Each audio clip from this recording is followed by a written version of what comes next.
How's it hanging, YouTube? It's Peter and the panel live on YouTube. Hope you're all well. Tonight we've got a fun-packed show. We're going to start off pretty much straight away, but first of all, just going to say hello to the full gang. As ever, I'm joined by my good friend James T. Keegan. How are you, sir? Heyo, I'm very good. Heyo. Are you very good? You ready for action? Aces, man. I missed you.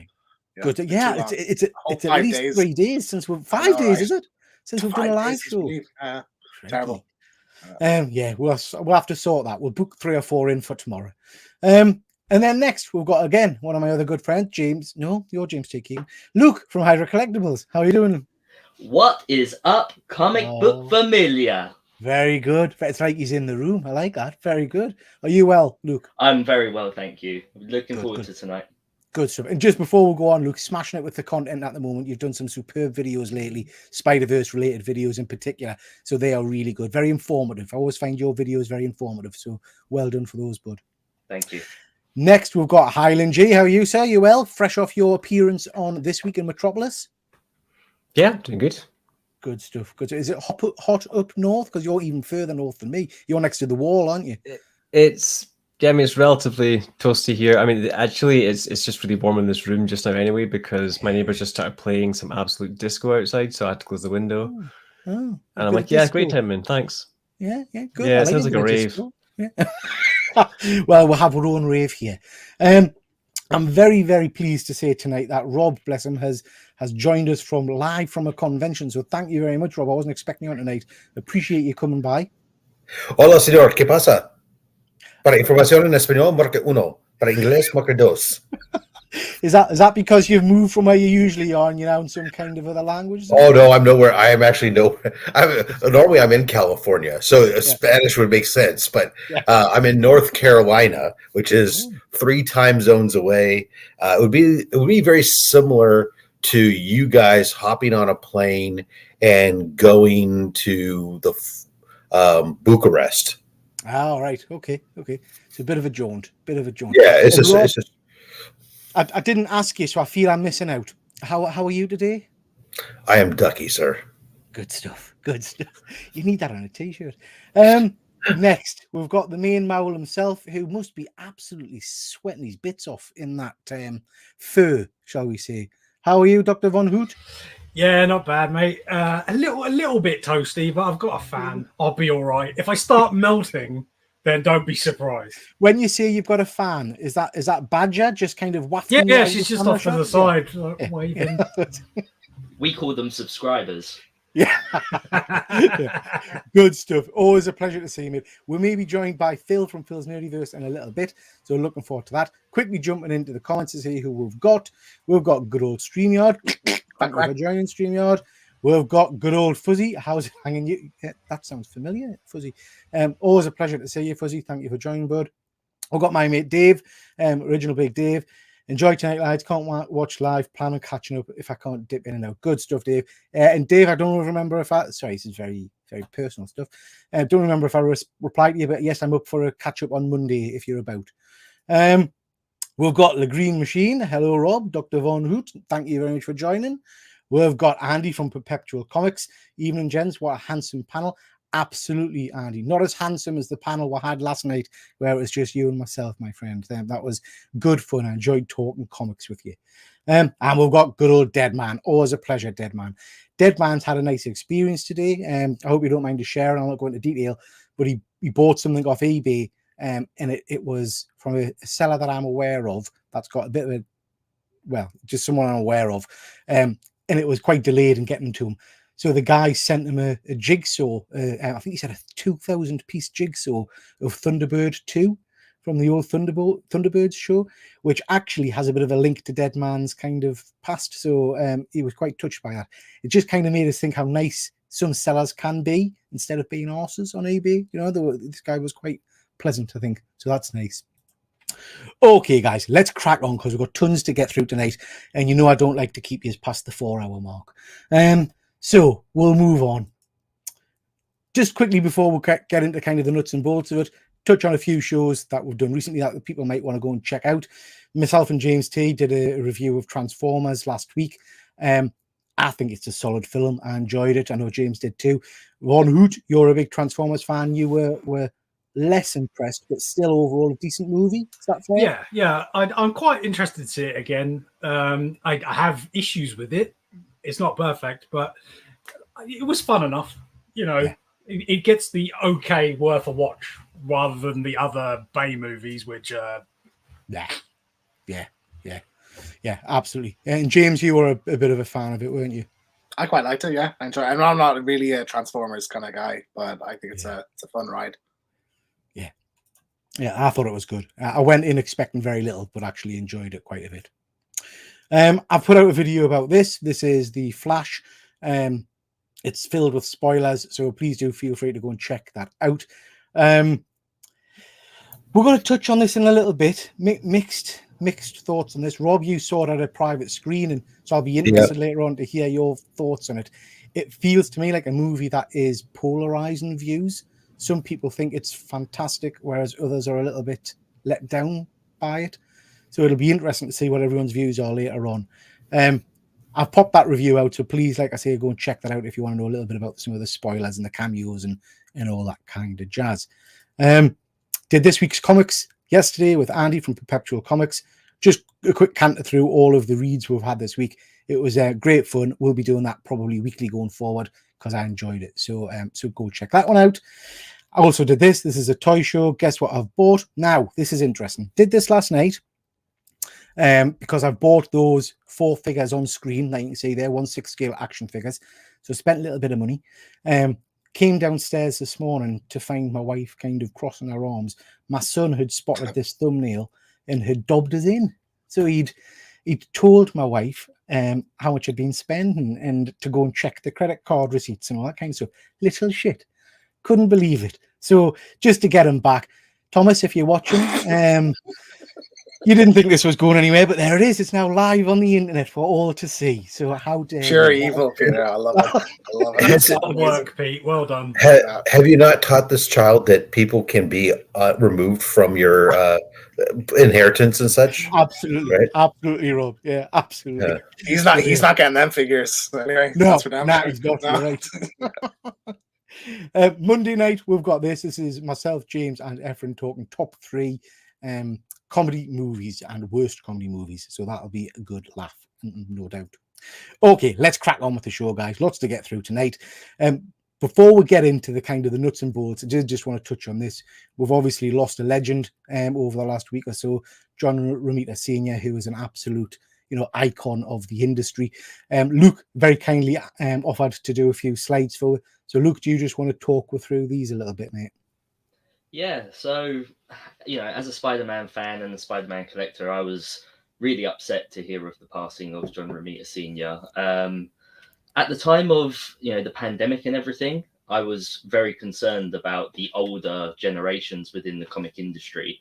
And so I, knowing that the world was shutting down for a really long time, no more conventions or anything else, I actually went out and actually purchased a Signature Series CGC slab, just because, realizing that these people are old and everything. But, sure enough, he survived through all that. And sadly, he just passed away this week. So, yeah, I never really did get a chance to meet him in person. But I'm still very happy that I have something of his signed. Yeah. He was very much the last of that golden age of the Silver Age, if that makes sense. He's probably, if we're thinking about all the greats that were there from the beginning of Marvel, he's right on that cusp. He kind of came in and he's the last of those first generation, as it were, or at least I like to think so. And it's quite sad, really. You're looking around for documentation, documentaries, or interviews, and there's not a whole lot out there in regards to him. We've got a load of Stan Lee stuff, and even Disney Plus have recently put out their documentary, but not enough about the artists, if you ask me. So it's quite upsetting. Like I say, I knew him primarily for Spider-Man, and he co-created many Spider-Man characters. And these are just a few that came to mind for myself. We obviously have the Rhino, we have Shocker, the Kingpin, probably one of the most famous, and the Prowler, as seen in the latest Spider-Verse movie and the one before.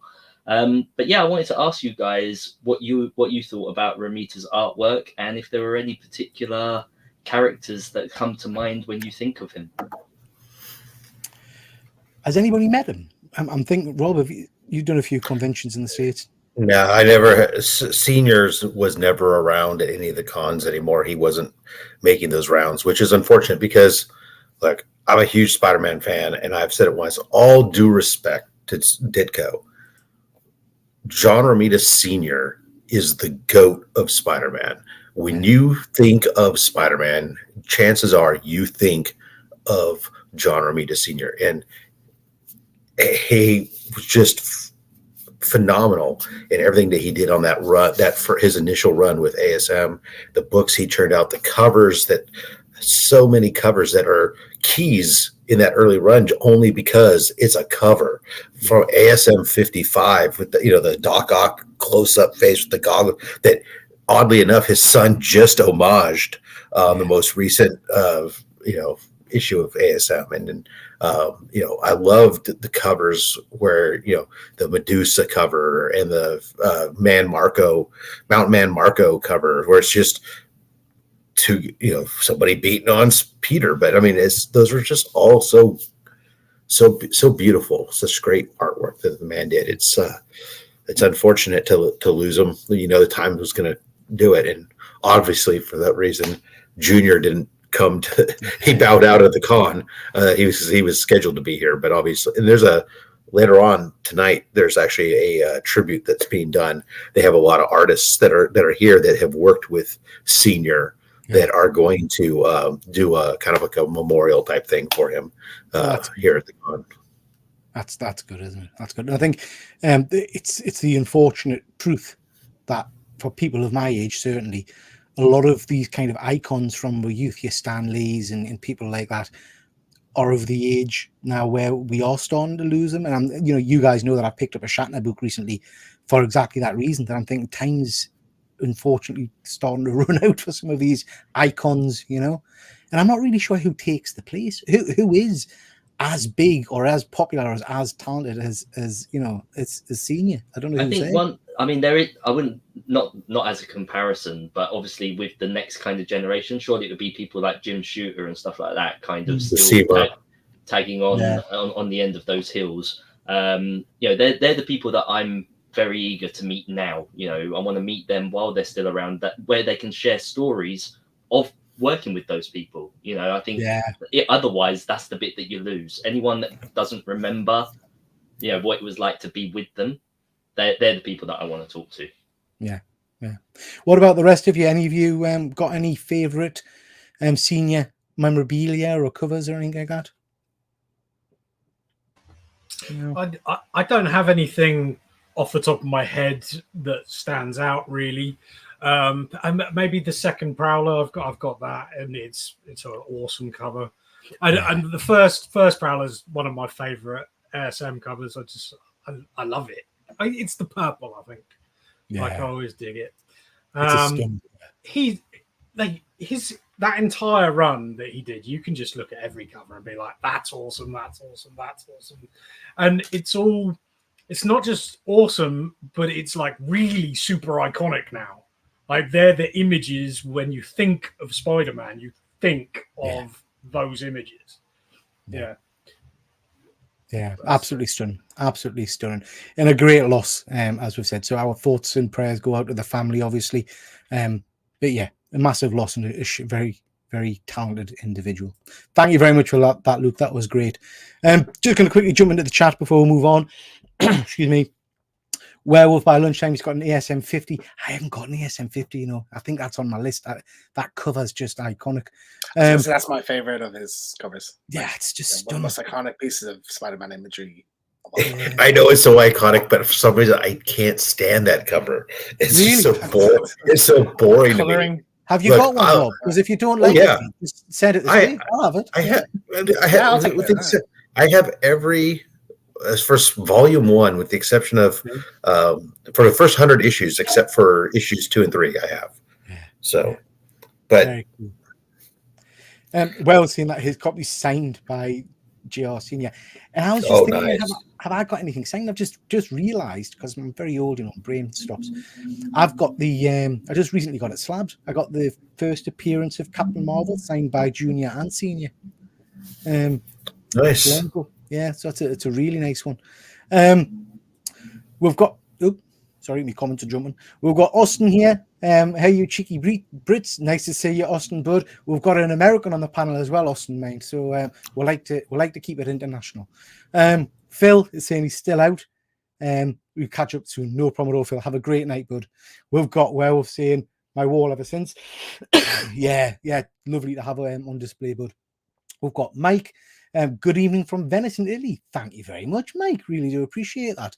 And we've got Phil. I know Mike quite well, and I'm wondering what are you doing talking to us from Venice, dude? That's mad. He doesn't live there. He's on holiday there. Yeah. Ah, yeah.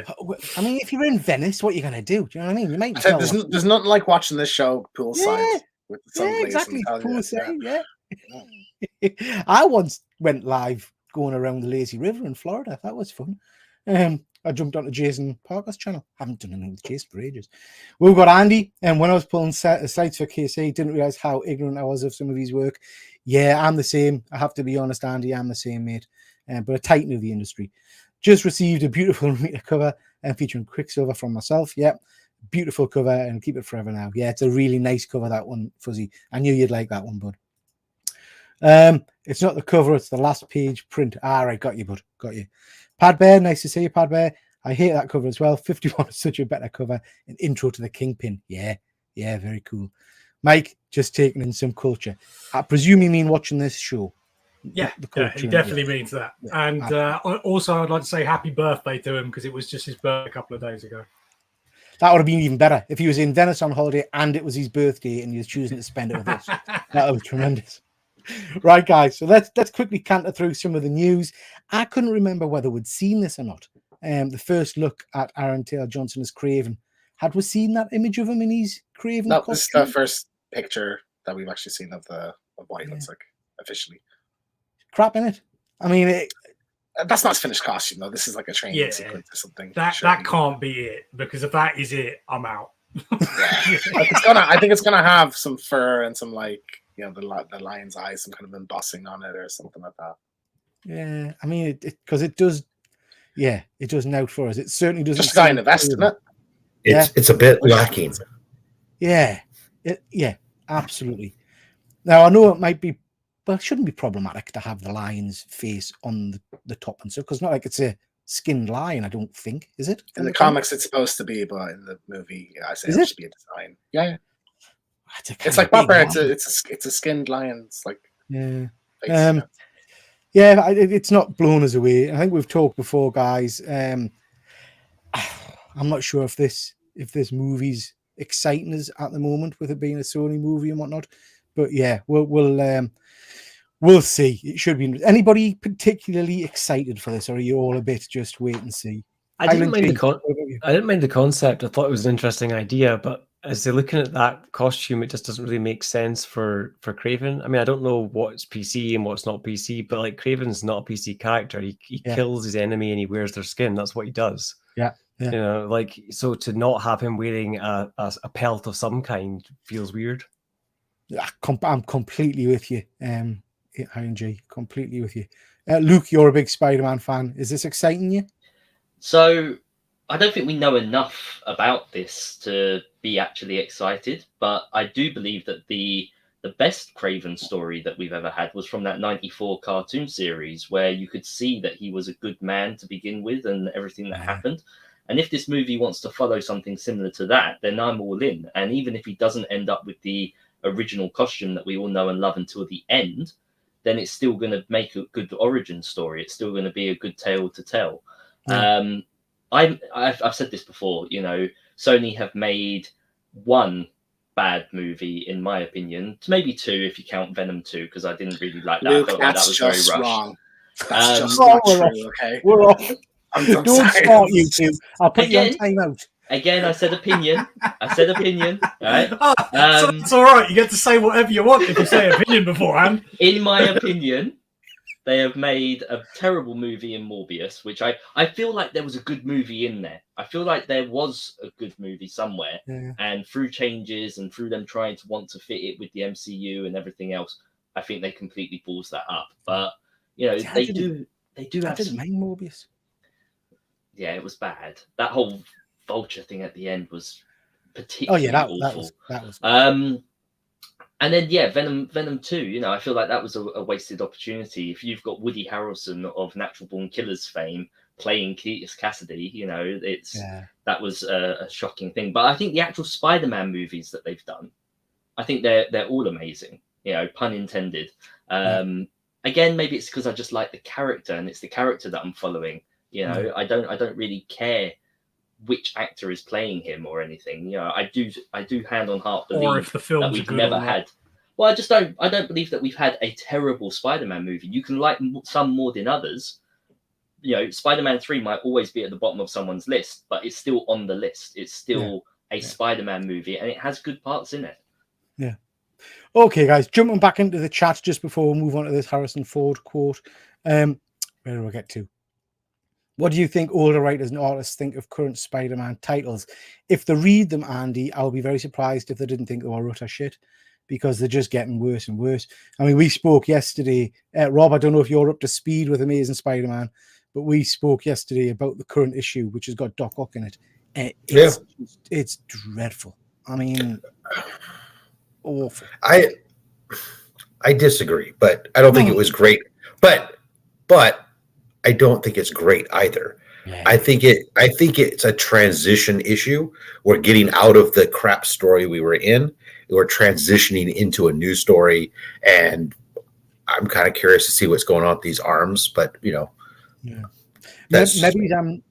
I'm just too far removed from what's been happening with Doc Ock lately. But seeing the arms tucking Peter Parker into bed, just kind of, I was like, what the hell's going on here? But I gather that they made some connection with him previously that I don't know about or something. Right. Yeah. I feel like Spider-Man now is kind of irredeemable in that sense. Like, we're never going to get those stories back again without a hard reboot. And I don't think they're ever going to do it. Everything else works because we do get a restart every now and then, and we can retell those stories in the right way. But because they're trying to maintain that continuity over 60 years, they're never gonna fix it. It's a very interesting story. Conversation I actually had I think earlier today with Randy Emberlin. We were talking about Spider-Man and this, or no, it wasn't Emberlin. It was I'm sorry, it was yesterday with Tom DeFalco. We were talking about Spider-Man and this whole thing and what's been going on and how they've changed it. And he was tiptoeing around trying to say that he didn't care for it either, without outwardly coming out being critical of it all, but saying kind of like, well, I kind of sort of understand what they're trying to do, I think, but it must be hard. I guess they've got to play the company line a little bit as well, haven't they? Yeah. Fuzzy saying that Craven looks like something from an extra from Sons of Anarchy. Yeah. Craven trying out for a boy band. I like that. Yeah. He's a hunter indeed. Fuzzy Dunlop, hope you're having a good Saturday. Sure he is as well. Oh, we've got Greyman. Thanks for joining, bud. No way Craven's getting his comic accurate costume. I tend to agree, Greyman. I think we might get something in a flashback or something, but yeah, I think it's doubtful we'll get a full costume out of it. Andy, can you guys just make love and get it over and done with? I think he's addressing Luke and James. Greyman, not seen Morbius yet. I thought it was okay, mate. It's by no means a great movie, but it's okay. Aggressively relaxing, being a real glass half full on Craven. But this pick is definitely not hyping me up for it. The best Craven story was when he did an escape room with Squirrel Girl. Oh, I've not read that one. That sounds interesting. They should make Spider-Man an owl. They seem to have all of the fun. Very true. Well, how about they make a Mal Spider-Man? Let's go with that. Yeah, a Mal Spider-Man.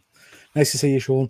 I just very quickly want to touch on this, just because I find Harrison Ford one of the most hilarious people I've ever met, because he just doesn't give a shit. So he was asked about Thunderbolt Ross becoming the Red Hulk, and he basically said, "What's a Red Hulk? and knocked it totally to the side. Now he might just be playing the game there, but I love when you see Harrison being interviewed and he just doesn't give a toss. I love how the interviewer thought they were going to get an answer from that question as well. Like, that's how he plays. That's how he plays his interviews. How he plays his characters. If he does this kind of like, I don't like this stuff. What are you nerds bothering me with this? He's done it for Star Wars for years. Like. He's hilarious. He's an icon, an absolute icon.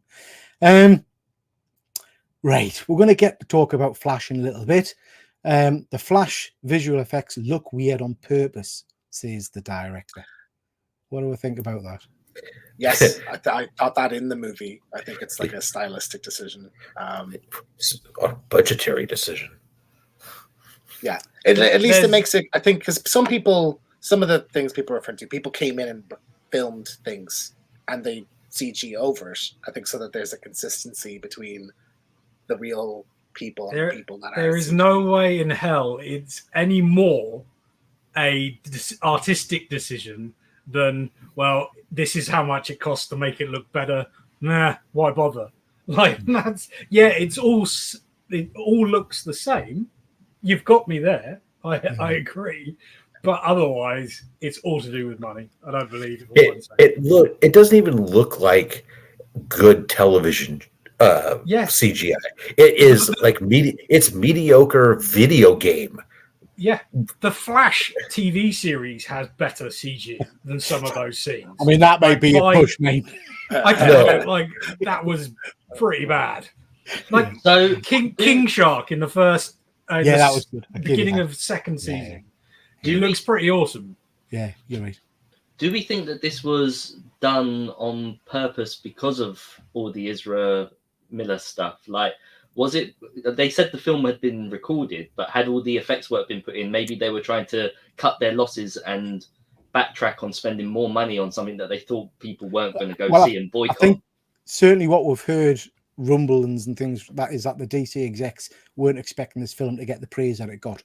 I mean, they came out and said that they were confused at the praise it was receiving from people. Now, I read this and I thought, bullshit, if I'm honest, because what they were trying to imply was that the visual effect when he's in the Speed Force, it was all done on purpose. Yeah, maybe, but that doesn't explain why these effects when he's outside of the Speed Force are also that's bad CGI. But I think the Speed Force stuff is like a creative decision. Yeah. It's kind of clever in a way because you have a consistent look for all of and all the fight scenes too. I mean, it just disrupted your flow.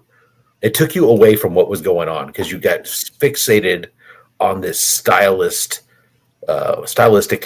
way that they chose to do the effects. I just found it jarring. We'll talk about it in a bit because I do want to unpick it a little bit. But yeah, it's interesting. So the director is now kind of confirmed to be doing Batman Brave and the Bold. Are we happy about that? Nope. I mean, I think the Batman sequences in The Flash are fantastic, all of them. So I don't know why you would have an issue with this. Like, he knows how to film Batman. Because he doesn't know how to tell a story that is compelling. That would be my main. Well, that's just like your opinion, man. You know? Warning, Will Robinson. Warning. Yeah. Yes. Yeah. I mean, I would agree, especially for Batman. Like the action sequence for Batman, I don't really have a problem with, and I liked the stuff that Batman, like his fun one-liners and all that. Yeah, all good. Trouble is that as a narrative, it's pretty. And bearing in mind that he had one of the greatest Flash books ever to go off of, like it really needed a little bit more care and crafting than it got. And I don't want to see that happen to Batman. So, hi, Jason. Nice of you to join, bud. Jason's a big fan of this movie. I know he commented on my video to say that he's a big fan. Like I said at the start, it's an interesting film. It's kind of splitting opinion a little bit, which is interesting. But we'll talk about it in a bit. James, has this got you pumped? Very. Yeah, they released the entire cast of Mortal Kombat 2. I'm just happy it's finally getting made. Mostly because it was touch and go for a while. Yeah. I don't know who any of these actors are apart from Carl Urban. Yeah, Carl Urban's To be great clear, choice, I think, for Johnny Cage. we're talking about a movie here, yeah? Yeah, Not a yes. game. Yeah, the sequel to it's the the sequel. 2020 movie. Right. Yeah. But yeah, just like it gives us an idea of the story. I think this might actually have a Mortal Kombat tournament in it, so that would be nice. But yeah, seeing Katana, Sindel, Shao Kahn, hopefully he's the big bad. Quan Chi is also going to be in it. So yeah, I'm pumped for this. Highland G, are you a big fan of this series? Have you seen the first one? Yeah, I mean, I enjoyed the first one. I didn't think it was great. I think it kind of left things a bit kind of open, rather than having a kind of true ending, I guess, to it for me. But like, I'm looking forward to seeing what goes next. And I've only heard, as I said, kind of good things in the sort of background as far as the creators kind of getting back in with the audience and looking at what they want to do to tweak, because they're dedicated to make this into a sort of ongoing franchise. So they want the audience on board. So even though I do have some things I don't necessarily like about the first film, I'm looking forward to the second one just because it sounds like they're going in the right direction. Yeah. And I'm a big Carl Urban fan. I have to say I would have been absolutely ecstatic if the news we were reporting was that he was doing Dread 2. That would have really pleased us. But I'm looking forward to this. I enjoyed the first movie. So this should hopefully be good fun. When you guys say first movie here, you guys talk, what movie are you talking about? Because there's the one that came out a couple of years back. Movie. Yeah. So not the first movie. Yeah, not the the 90s movie. So when you said the first movie, you didn't really mean the first movie. No. I thought we were speaking English. I'm sorry. Technically, the first movie is Mortal Kombat: The Journey Continues, which is an animated movie in 1994. So. But as far as this I didn't specify which one was. I just specified which movie wasn't. In context, the movie that's coming out is the first movie in this set of movies. Correct, Highland G. Correct. Yeah. Mind we're tetchy the night, aren't we, lads? I know. It's terrible. Okie dokie. So this is disappointing. I can't say the name, but this is disappointing that this individual is not returning as Domino, because I thought she was superb in the last Deadpool. In Deadpool 3, Deadpool 2, I thought she was very, very good. Are you guys disappointed, or do you not mind? There's probably not room for in it at this stage. I think they probably have too many characters. So like, I would have liked to to have a cameo at the very least, so that it would have been like tied together a bit more. But I mean, everybody else is from Deadpool 2, pretty much. So yeah, I just like her portrayal of Domino. Rob, are you bothered? I don't know what they're doing with the movie yet, so it's kind of hard to. We'll see. Are they bringing back the kid? Is it Mega Teenage Warhead or whatever she's called? Yeah, she's back. Yeah, I'm sure she's confirmed. The other kid, the Russell, he's not confirmed that I know of. But Negasonic Teenage Warhead is back, from what I understand.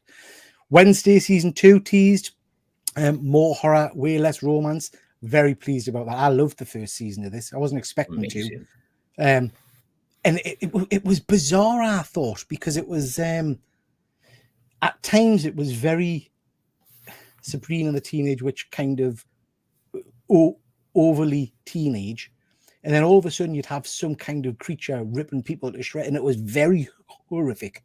So I found it quite jarring at times. But I thought her performance was stunning. Luke, are you a fan of this one? I'm going to upset people. No. So I watched this with my wife, and my wife absolutely loved it. For me, it was a little too much like Harry Potter, with like a whole mystical school. And that. There's nothing bad about that. I'm not the biggest Harry Potter fan, but my wife is, and she, like I say, she enjoyed it.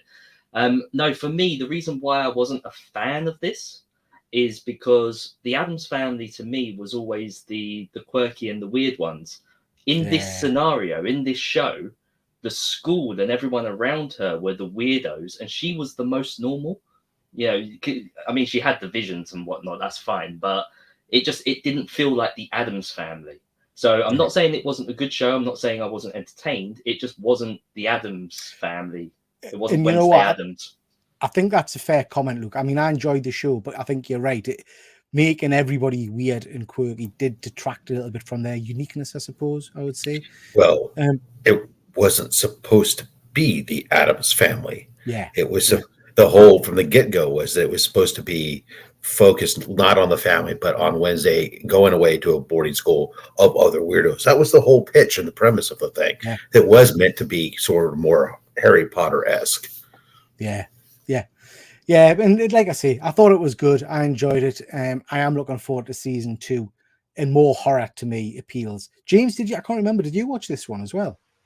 No, it's been on my list. I love the idea of it, and I love everything I've seen, but I just haven't sat down and watched it yet. But I'll do that soon once I pass the Star Wars. Worth a watch, and her performance is phenomenal. I mean, absolutely phenomenal.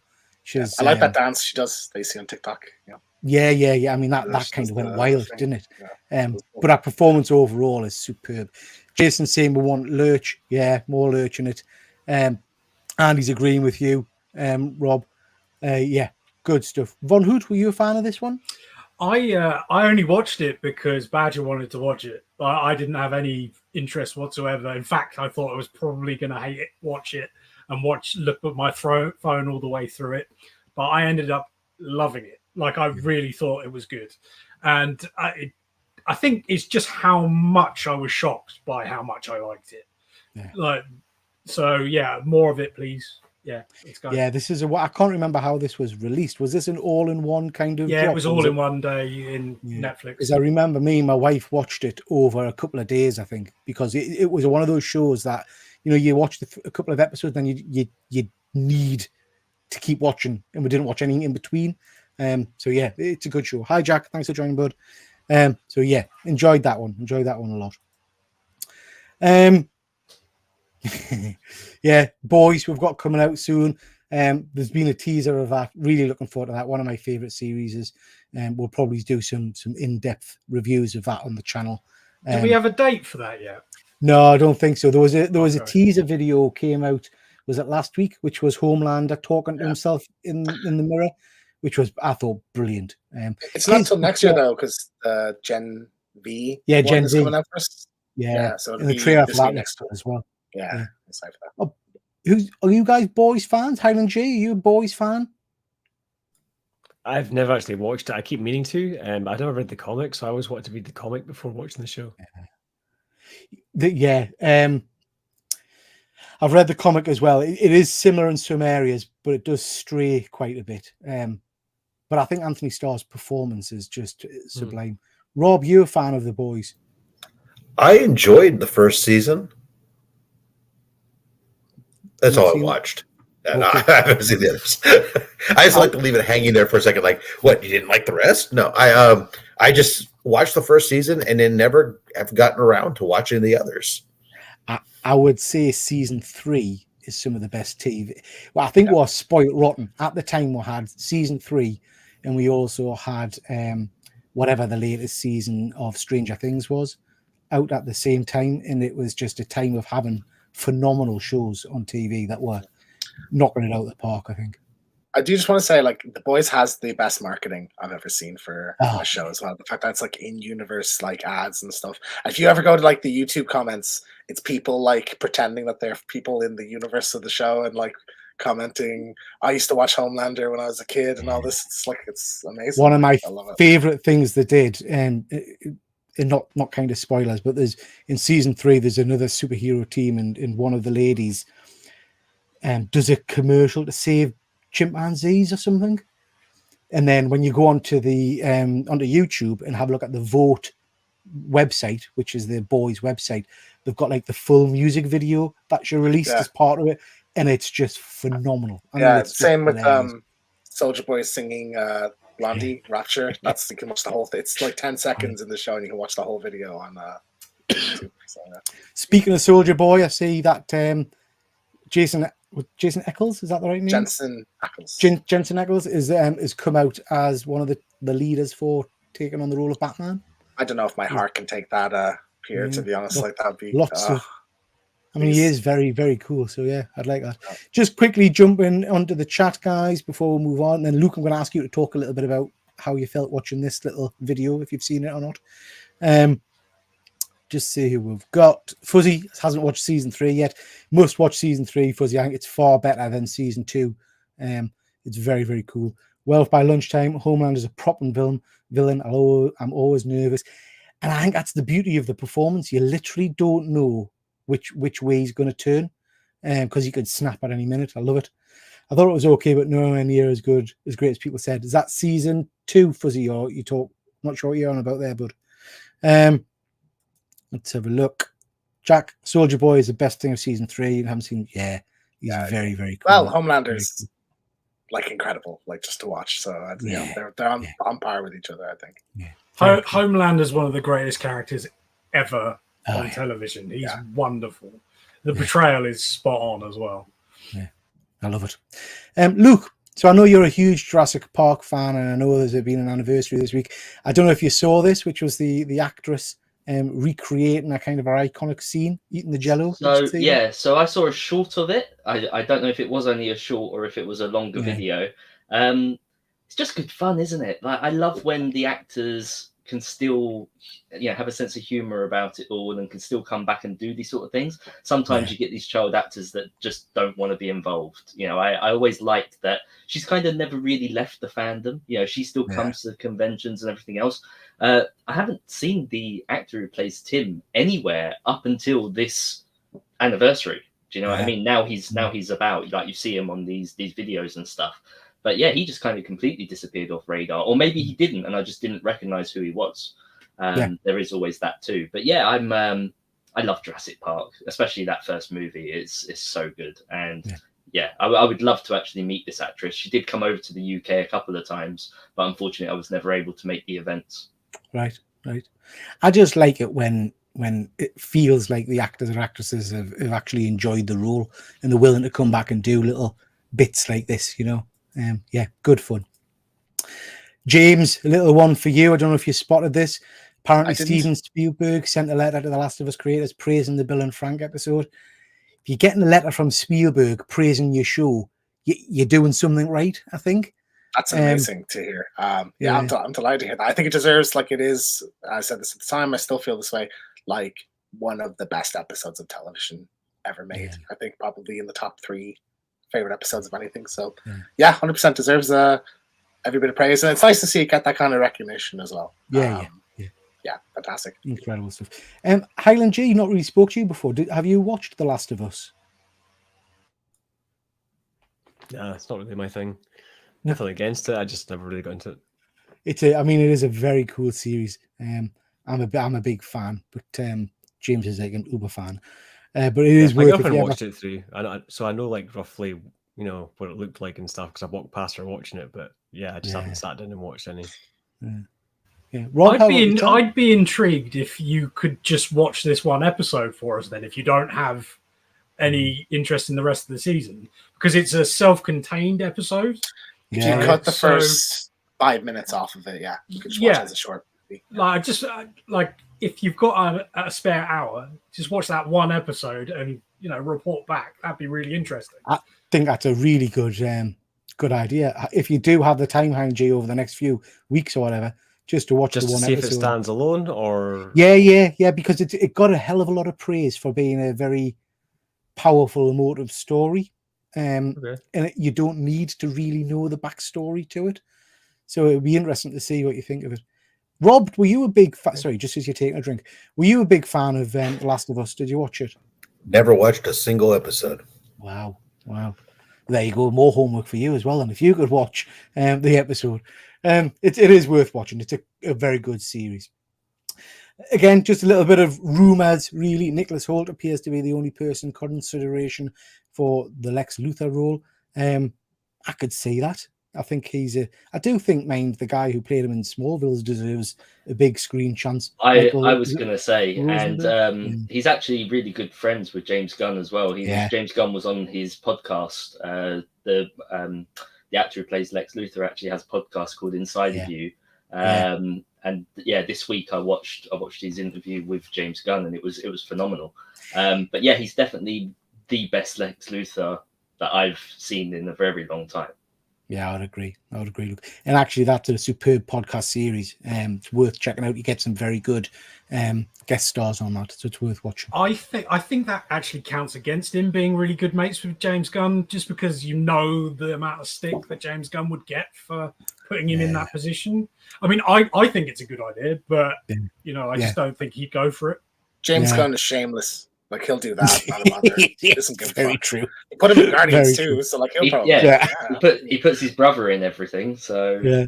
Actually, you're right. You're right, James. He did put him in Guardians, didn't he? Yeah, but like this is one of the like tippity top leads, and putting a TV actor in like the rest of the world's eyes in that position. Like I don't know whether he's willing to take that much of a leap. I could be wrong. Yeah, be good to see if he could. It would be very cool. But yeah, so just Mike saying he agrees Michael Rosenbaum should definitely get a shot at it. Yeah, he is. He's phenomenal. He is phenomenal. I don't know if you guys are interested in this. Superman and Lois has been renewed for another season. I thoroughly enjoy that. That's all news for about Superman and Lois. I really, really dig that show. And Gotham Knights has been cancelled. Yeah, well, that's probably good. I was never going to watch that. Let's be honest. I didn't watch it. Anybody watch any of the episodes of it? Highland J? I didn't even know Gotham Knights was a thing until maybe a couple of weeks ago when Shane posted something on Instagram about it, and I was like, "Oh, they've got a show that's actually got Harper Row in it." Like I didn't know that was a thing, and then this representation is not the characters that I know anyway from what I can kind of make from the kind of group.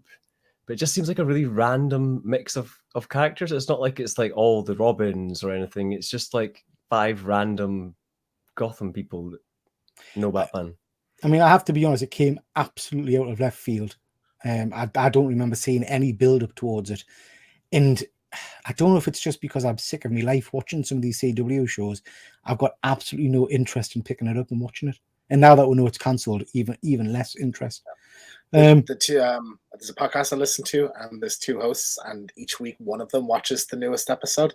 So they like only see every second one, right? And they like recant what happened in like 30 seconds, and it just sounds abysmal. Like it's just the worst thing. I'm like that. Yeah, don't want to listen. I mean, to Superman and Lois is good, and I do enjoy that. Rob, do you watch any of these? No. Yeah, you're not tempted to watch Gotham Knights? So yeah, the Superman thing was funny. It's like I was kind of done with the CW universe when they decided to launch this Superman and Lois, and I'm like, oh, forget that. I don't care. And then Gotham Knights, somebody talked about it after the first episode, and had said, oh yeah, this is interesting. It sounds interesting. It was potentially good, and I added it to my list of stuff in Hulu. Yeah, and then just the other day, after I heard that they canned it, and I hadn't heard anybody say anything good about it since, I just said, well, let's just remove it from my list. I don't care. Yeah. I'm the same. I don't think I can watch it now. I don't think I would have watched it even known that it was not cancelled. I don't think I've got any interest in it. I mean, even that promo there, Gotham Knights, the promo, it just looks dull as ditch water. Nothing there shouts out. Yeah. Like, I don't know, like almost like a budget Smallville compared to even CW stuff. Like it just doesn't look like they put any effort in. The Superman and Lois stuff reminds me of what was the elder show that was out? Was it just called like Lois and Clark or something like Lois that? and Clark, New Adventures of Superman. It gives me those kind of vibes. Kind of a classic show. It's much better CGI. I mean, like the story, it's rooted more in story than being just random references. The production values of Superman and Lois are pretty good compared to the other CW shows. Let's say, and unfortunately, I hear that they're taking a massive cut in budget to do the 4th season, so that might be an issue. Well, it's a really shame though, because CW started out really well. The first 2 or 3 episodes of The Flash was like a perfect Flashpoint movie with all the right effects, and everything just looked amazing. And then it just seemed to tank after the first season. So that's why I've got this image on, guys, to briefly talk about the CW universe, because I mean that's been with me for a long, long time, and I remember watching Arrow and Flash and getting so excited because finally DC heroes were on TV and they looked like DC heroes, and then the quality just started to drop. Legends was pretty good to start with, and it just got, for me, so nausea-inducing when you got that Bebo kind of giant teddy bear thing and stuff, and it was like, oh my God. And Flash, I'm going to touch on it a little bit later on because I just watched the last episode this week. It just literally turned to utter shit. It was painful As you to bring watch. it up, could I watch the last episode without watching the rest of it? Is that doable? Yeah, but you'll get nothing from it. I mean, It's just because I've watched loads of The Flash, but I just can't be bothered to go like I think I've got to do like the last season and a half to do, and I'm just I don't really think you get much out of the ends of any of the sort of CW shows. They all start out, most of them, pretty well, like the first season or so, but then they've all, I feel, kind of tanked after the first season, or the actors get too involved in the writing, and it just kind of takes weird directions. For me, though, I really loved Legends, and I think it's because I didn't know those characters that well. So when it went wacky and just started doing crazy fun time type stuff, I was just all in, because I was like, I don't care. This is just, do what you like with these characters. Once I don't know them. Constantine joined the team, I loved Legends. That was pretty it cool. was really fun because I love Constantine. So that's probably the one I stuck into the longest, and then Flash I stopped around maybe season 3, but everything else I think I maybe got through a season. Yeah. Just going to jump to the comments. Fuzzy's excuse me, asking what CW stands for. I can't remember. Rob? C is for CBS and W is for Warner Brothers. Warner it's a Brothers. joint channel. Yeah. I mean, I think you're not wrong here, Corny Wank. That might be, but yeah, CW. There we are. They all turn into very bad soap operas. Yeah, not the best, sadly. And we'll touch on the last episode of The Flash in a bit. Okay, what we've been reading. So just going to quickly mention, like I say, last night we did this show, so please do go and check that out on my YouTube channel. James, War of the Bounty Hunters. Yeah, so a new Star Wars game got announced last week, and it's set between Empire and Return of the Jedi. And it kind of focuses on the crime syndicates, and I just wanted to know what was happening with those, like that group at the time. So this was a big crossover event from like a year or two ago. So this is the first time I'm reading a crossover event and like all of the tie-ins. So I'm going like chronologically. And it's a bit weird because you're jumping into like Dr. Aphra issue 10, and I've not read 1 to 9, but no, I'm really enjoying it. It's basically Boba. Someone steals Han Solo like off of him when he's delivering him to Jabba, and then Jabba thinks he turned on him and puts a bounty on him, and he has to kind of figure out who did it and everything. And it kind of ties into some characters from like Solo, some of the threads that were present in there. So yeah, really great fun. I'm really enjoying it. Very cool. Is this one on your pull list, Rob? Because I know you pick up the Star Wars books. Oh, I have the whole series. Yeah. I just got tired of bored of reading it and never finished it. Yeah. Sounds interesting. This Haunt You Till the End, I really enjoyed. This is a set in the future where global warming and everything's decimated the planet. And basically this guy finds the most haunted island on the planet that's going to be destroyed because of a tsunami in 3 days or something. So he takes a team to kind of record ghostly activity and finally prove that there are ghosts on the island. It's a really good read. I enjoyed it. I'm not going to spoil it. Void Rivals. Now, this is really interesting. So there will be spoilers here for people. So if you don't want spoilers on this, just switch your headphones off for a couple of minutes. This is the new book from Skybound from Robert Kirkman. Came out with little fanfare, but then kind of got spoiled last week when some elements of the story were spoiled because they showed an exclusive cover. This book is stunning. So if I talk about the overarching story first, anybody remember an old movie? I'm sure Robbie will remember this one called Enemy Mine, where it's 2 different starships crash on a planet, and the kind, very much like that. Very much set up. These 2 warring people crash on a desolated planet, and it's about how they're trying to survive and make friends and all that kind of stuff. The spoilery bit is that, totally unannounced, halfway through the book, they discover a crashed craft, which turns out to be Jetfire from the Transformers, who transforms and disappears. And it's the first kind of opening of Skybound taking control of the Transformer universe and G.I. Joe universe. So they've now come under their licensing. And they've announced at the back of the book a new Transformers book by Daniel Warren Johnson, new G.I. Joe books, Cobra Commander, Duke, and all the rest of it. It was incredible. Superb story, and I'm over the moon to see Transformers under the Skybound label because I think they will do an incredible job. Anybody else interested in this or excited in this? Anybody got any Transformer love? I know Dr. Von Hoot. I can't be more excited for that Daniel Warren Johnson Transformers run. I mean, he's pretty much my favorite writer at the moment. Like Do a Powerbomb is like in my top 3 favorite stories ever now. And like if anyone who can touch the genius of the More Than Meets the Eye Lost Light run, which I really love of Transformers, it's Daniel Warren Johnson. Like he's the only guy I think that can touch that stuff. And he might be able to surpass it because he's that good. So I can't wait. Void Rivals itself, I really enjoyed. It's a fun read. I'm going to stick with it, but at the same time, like we're going to, like if it stays doing very little every issue, then we might have a bit of a problem because it is quite a self-contained. It doesn't even build much of a world either, so it's a 5-issue miniseries, I think, isn't it? Yeah. Highland G, are you a Transformers fan? I've never read the comics, just because I've always been intimidated by the sheer volume of the lore and everything. To kind of jump into from that side of things. I watched all the cartoons and stuff kind of growing up, and I've seen the kind of animated movie, and that's kind of what I think of as the main kind of Transformers. Yeah, I think it sounds very cool. And Luke, I know you're a big 80s cartoon toy fan, much as myself.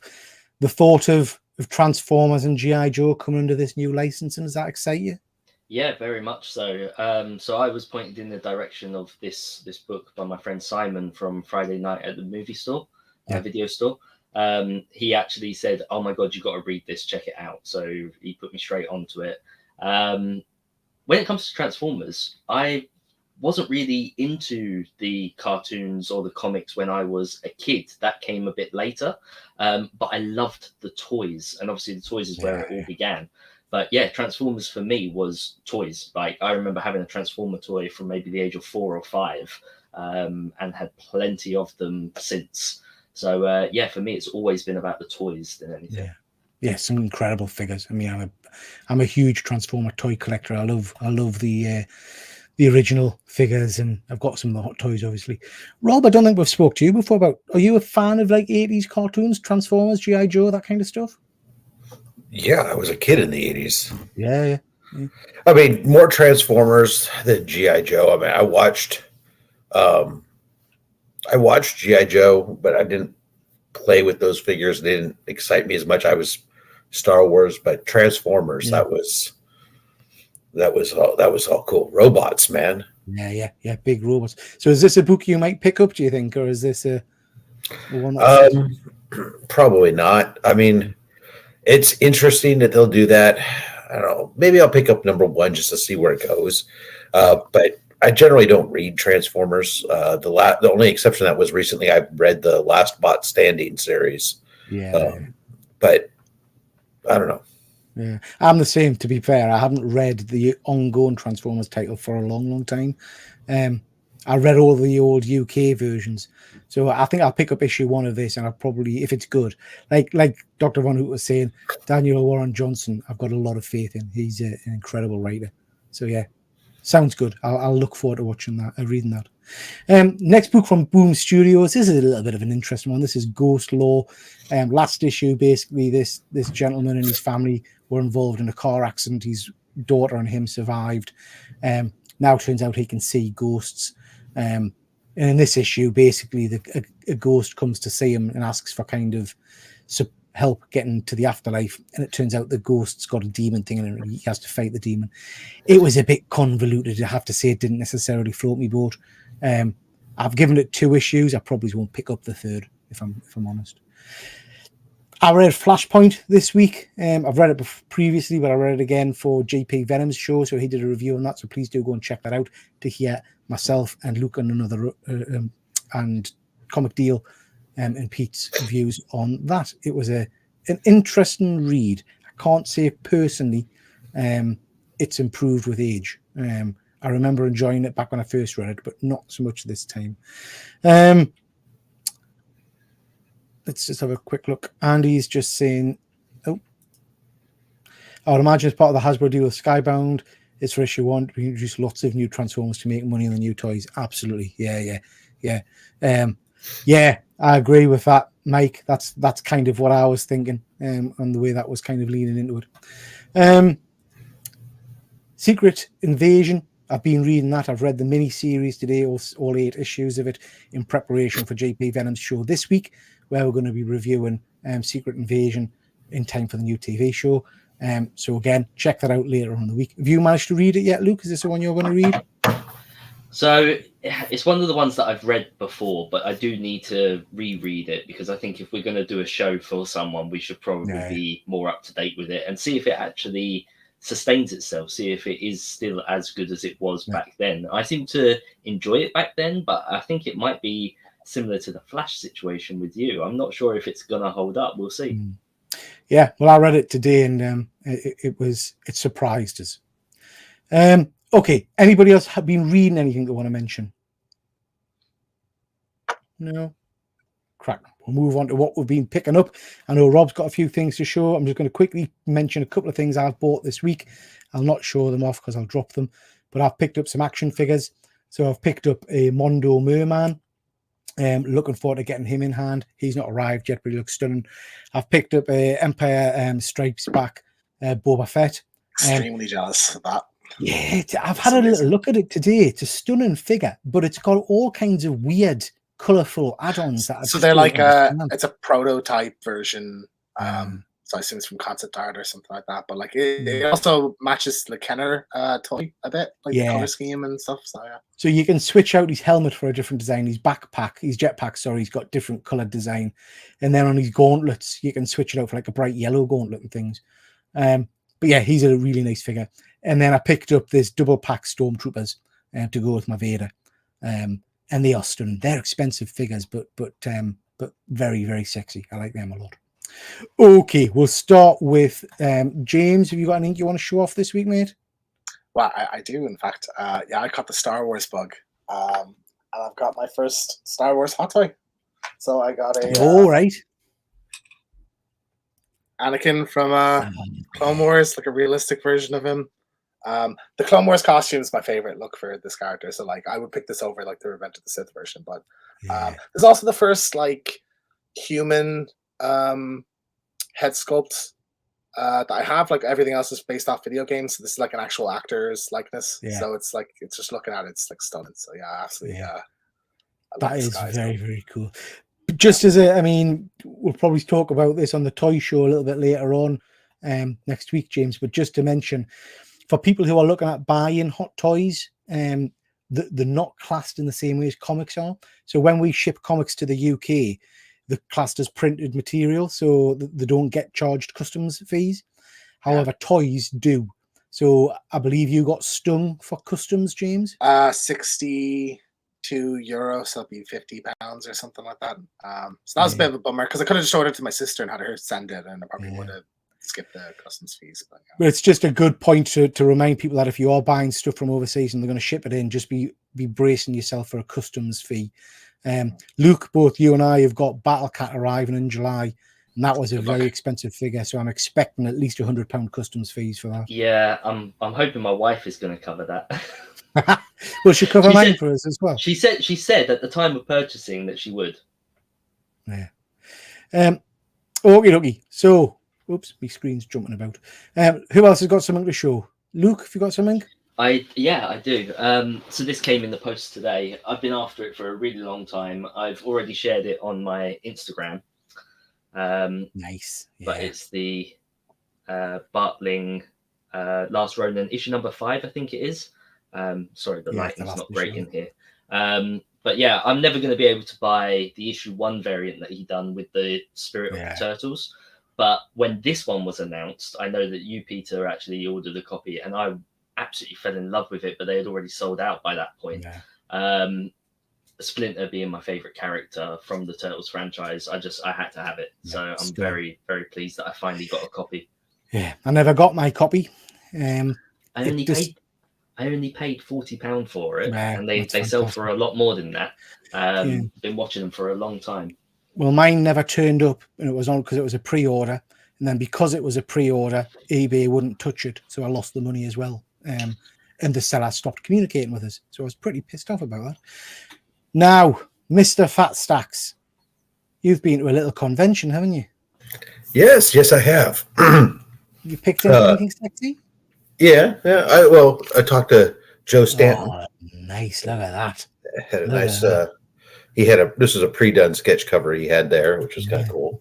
Very cool. I like that one. I had Randy Eberlin do a sketch cover wow. for me.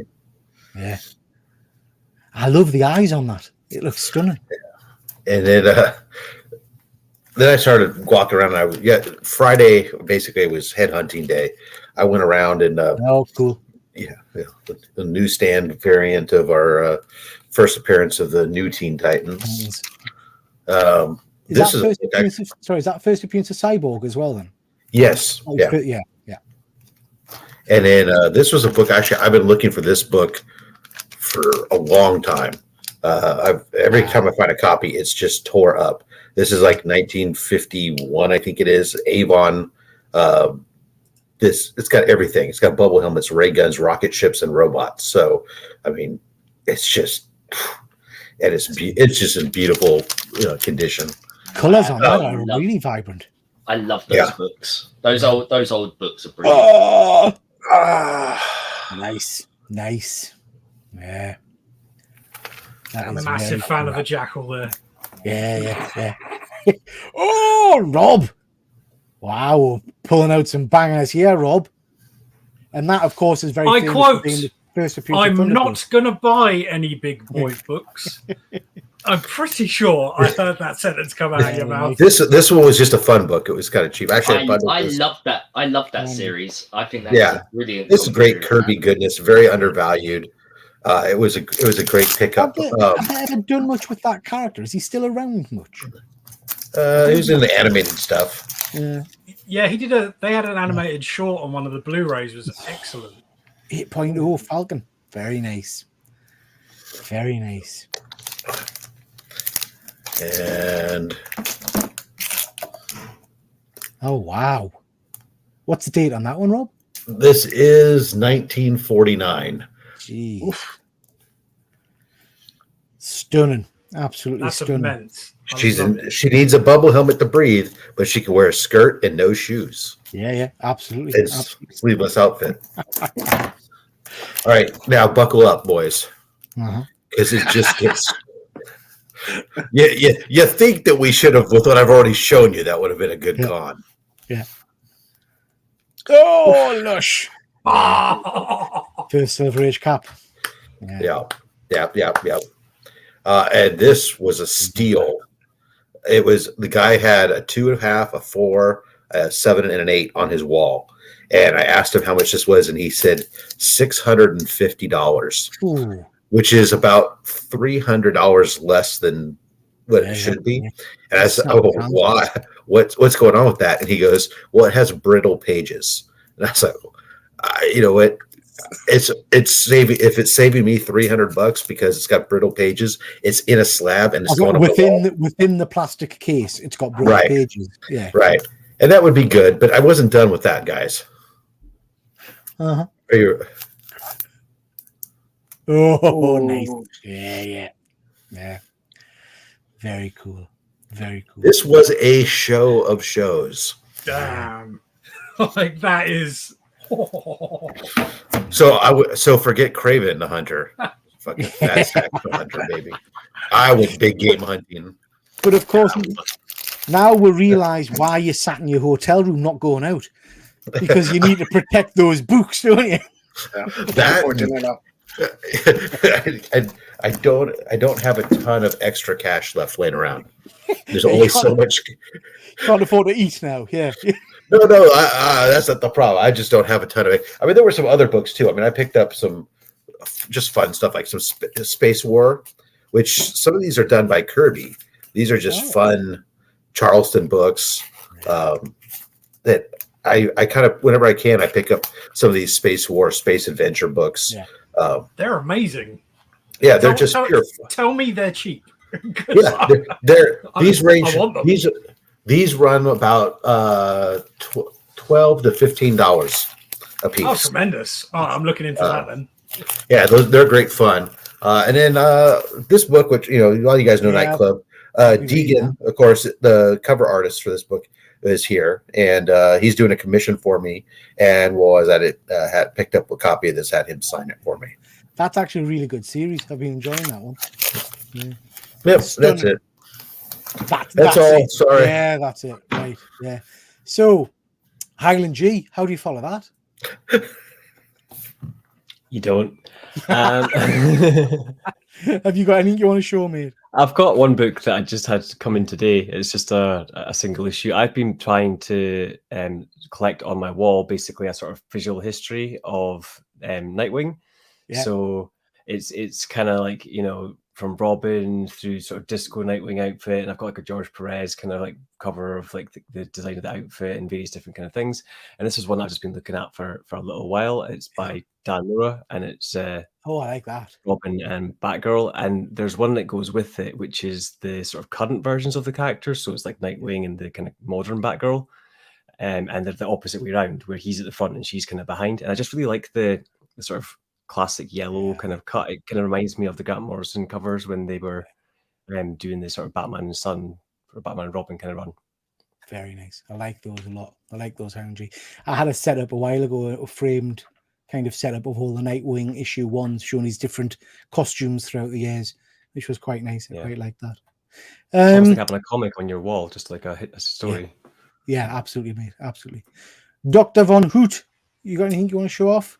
I mean, I do, but I feel a bit silly now. Yeah, I mean, I mean, even more because this is like it's not fair. So, like, I did a bunch of unboxings earlier, and a few slabs came in from Sad Lemon, and I thought I'd show this one off because it's foily, shiny. Yeah, it's hard to get in the light, but she's very, very, very foily. And I think my obsession with Power Girl's waning because I feel a bit silly unboxing 3 different Power Girl books in one go. So yeah, who knows? Nice. Not a character I've ever really getting that into, to be honest. Is that everything you've got to show, Dr. Von Hoot? Yeah, I'm done. Good stuff. Okay, so Rob, I think it's fair to say you won tonight. So well done. Swine. Okay, very good. Nice books, mate. Nice books. Congratulations.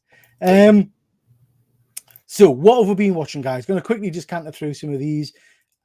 Stanley, the documentary. Sat and watched this today. Anybody else watch this? Yeah, I watched it last night. Yeah. Yeah, I felt like they left a lot of stuff out. Yeah. Oh, well, yeah. The boundary, they can't cover everything, can they, I suppose? But I have to say, for what it was, I thoroughly enjoyed it. I thought it was a solid, like 3 stars. Yeah, I enjoyed the style of it. I liked that they played, some of the interactions with the artists and things like that. But yeah, it was canny. How long is it? It was amazing. About an hour and a half. Hour and a half. Yeah. It's quite breezy. It was nice seeing some of your footage. I enjoyed just hearing Stan talk a lot. So, I didn't learn anything I didn't know already, or anything like that. Absolutely. But it was just fun, nice little trip down memory lane sort of deal. Yeah, I don't know if sections of it, because I mean I've read all of his autobiographies and things like that, and some of it felt like he was literally. I don't know if it was the audio version of the autobiography. I don't know if he ever narrated it himself or something, but it felt like he was just reading from the book. I was just gonna say, like, don't get me wrong, I think Stan was great, but there's a lot of stuff, obviously because this was made to celebrate him, there was a lot of stuff that was missing that I think you can't just wash over with the history. Like, it should have still been included. I know they kind of touched upon it a bit with him and Jack Kirby with their little argument over the airways on the radio and stuff. Yeah. But like the whole thing of like Ditko leaving, the fact that he actually stole his wife who was engaged to be married to someone else, all these other things that obviously it's a bit like with Disney in regards to Walt, where they don't want to show him pictures with him with a cigarette and stuff like that, and it's all been photoshopped out. I think you're missing the history. I think you need to show both sides of it all. I think so. The bit, it's by no means as much as I enjoyed it, it left me thinking, but they didn't tell the full story. They didn't. It was too clean. They needed to expand a bit more, I think. Yeah, fair enough. I thought it was a good watch, but you're right. It didn't go into the full nitty gritty. But then I kind of didn't expect it to. But yeah, it was an interesting watch. And he's just asking Rob, Mr. Start, what was the convention? HeroCon, is that right? Yeah, it's Heroes Con in North Carolina. Yeah. So one, I think, Andy, I know we're talking about going to a con next year or the year after. It might be a one to think about because it seems to have an awful lot of very good high-profile guests and things. Well, not only that, it's the fact that there's over like 100 comic book vendors here. It's a proper comic book show, and on a large scale, it would be one that would be worth. How does it compare to New York Comic Con? Well, New York Comic Con is going to be like many Comic Cons where it's pop culture cons. Yeah. So if you want to be there because you also want to have lots of toys and lots of other stuff, then those cons are really great. This con has some toys stuff, but it's a very small section, and it is 80% of the floor is either comic book vendors or comic book artists. Yeah, it sounds a bit more like Thought Bubble, which is a specific comic con. Other than it didn't sell comics, it was more artists and writers and things, but there was no kind of pop culture stuff there, I guess. Yeah, I mean, even the cosplay here is there's a few people cosplaying and stuff, but it's not pervasive. It's not the emphasis on anything else. Yeah, Andy, if anybody wants to check it out, Chris the Comic Vet did a live stream walking around the entire shop floor for 2 hours yesterday, and he did a good job of like showing just the sheer size of like just books everywhere. Like comics. I still have to shoot my finish shooting my video footage and edit that stuff. It'll be up later on in the week or so. Certainly, you want to think about. So, stupid question, Rob, and I'm showing my absolute lack of knowledge of America. How far from San Diego is that convention? Because I'm thinking if I was to go, I'd love Efren to catch up with. Yeah, this is San Diego, California. San Diego's about the same latitude as where I live, and again, it's North Carolina. So again, it'd be like going to Bucharest. Okay, so it's a canny. Yeah, okay. Fair dues. I'm just going to very briefly touch on this. I watched the last ever episode of the Grant Flash run. It was just disappointing beyond belief that, I've watched this series for 8, 9 seasons or something, is it? And it just felt totally flat in its arse in the last episode. There was nothing for me emotionally kind of exciting in this episode. Yes, you got a few guest stars. Yes, you got some old faces showing up. But it went out on a whimper. I'm very sad to see. Anybody else watch this? No, I wouldn't. And what irritates is they've changed the Flash's power sets completely. So he now can create lightning lightsabers, which he fights with. I don't understand why. Anyway, it's dog shit. So yeah, wouldn't worry about that. James, jealous about this. I wanted to see this one. I've not seen it yet. The Boogeyman. Yeah. Yeah, I really enjoyed it. So it's based on the Stephen King short film.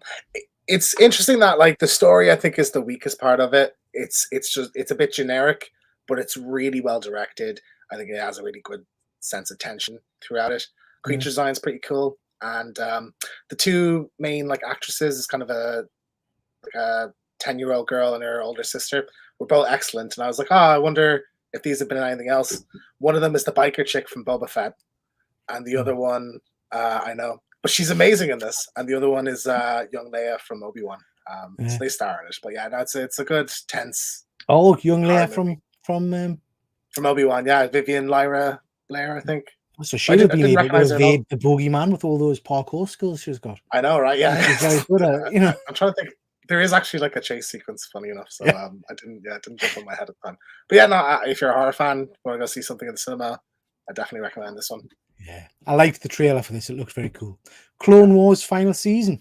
So I finally finished. It's been a month, I think, a little bit more than a month. I've been watching this pretty much straight, and I finished it. And I think it's one of the most rewarding, like, TV show experiences I've ever had. It's completely reshaped, like how I think about the prequel movies and the clones and Order 66 and everything.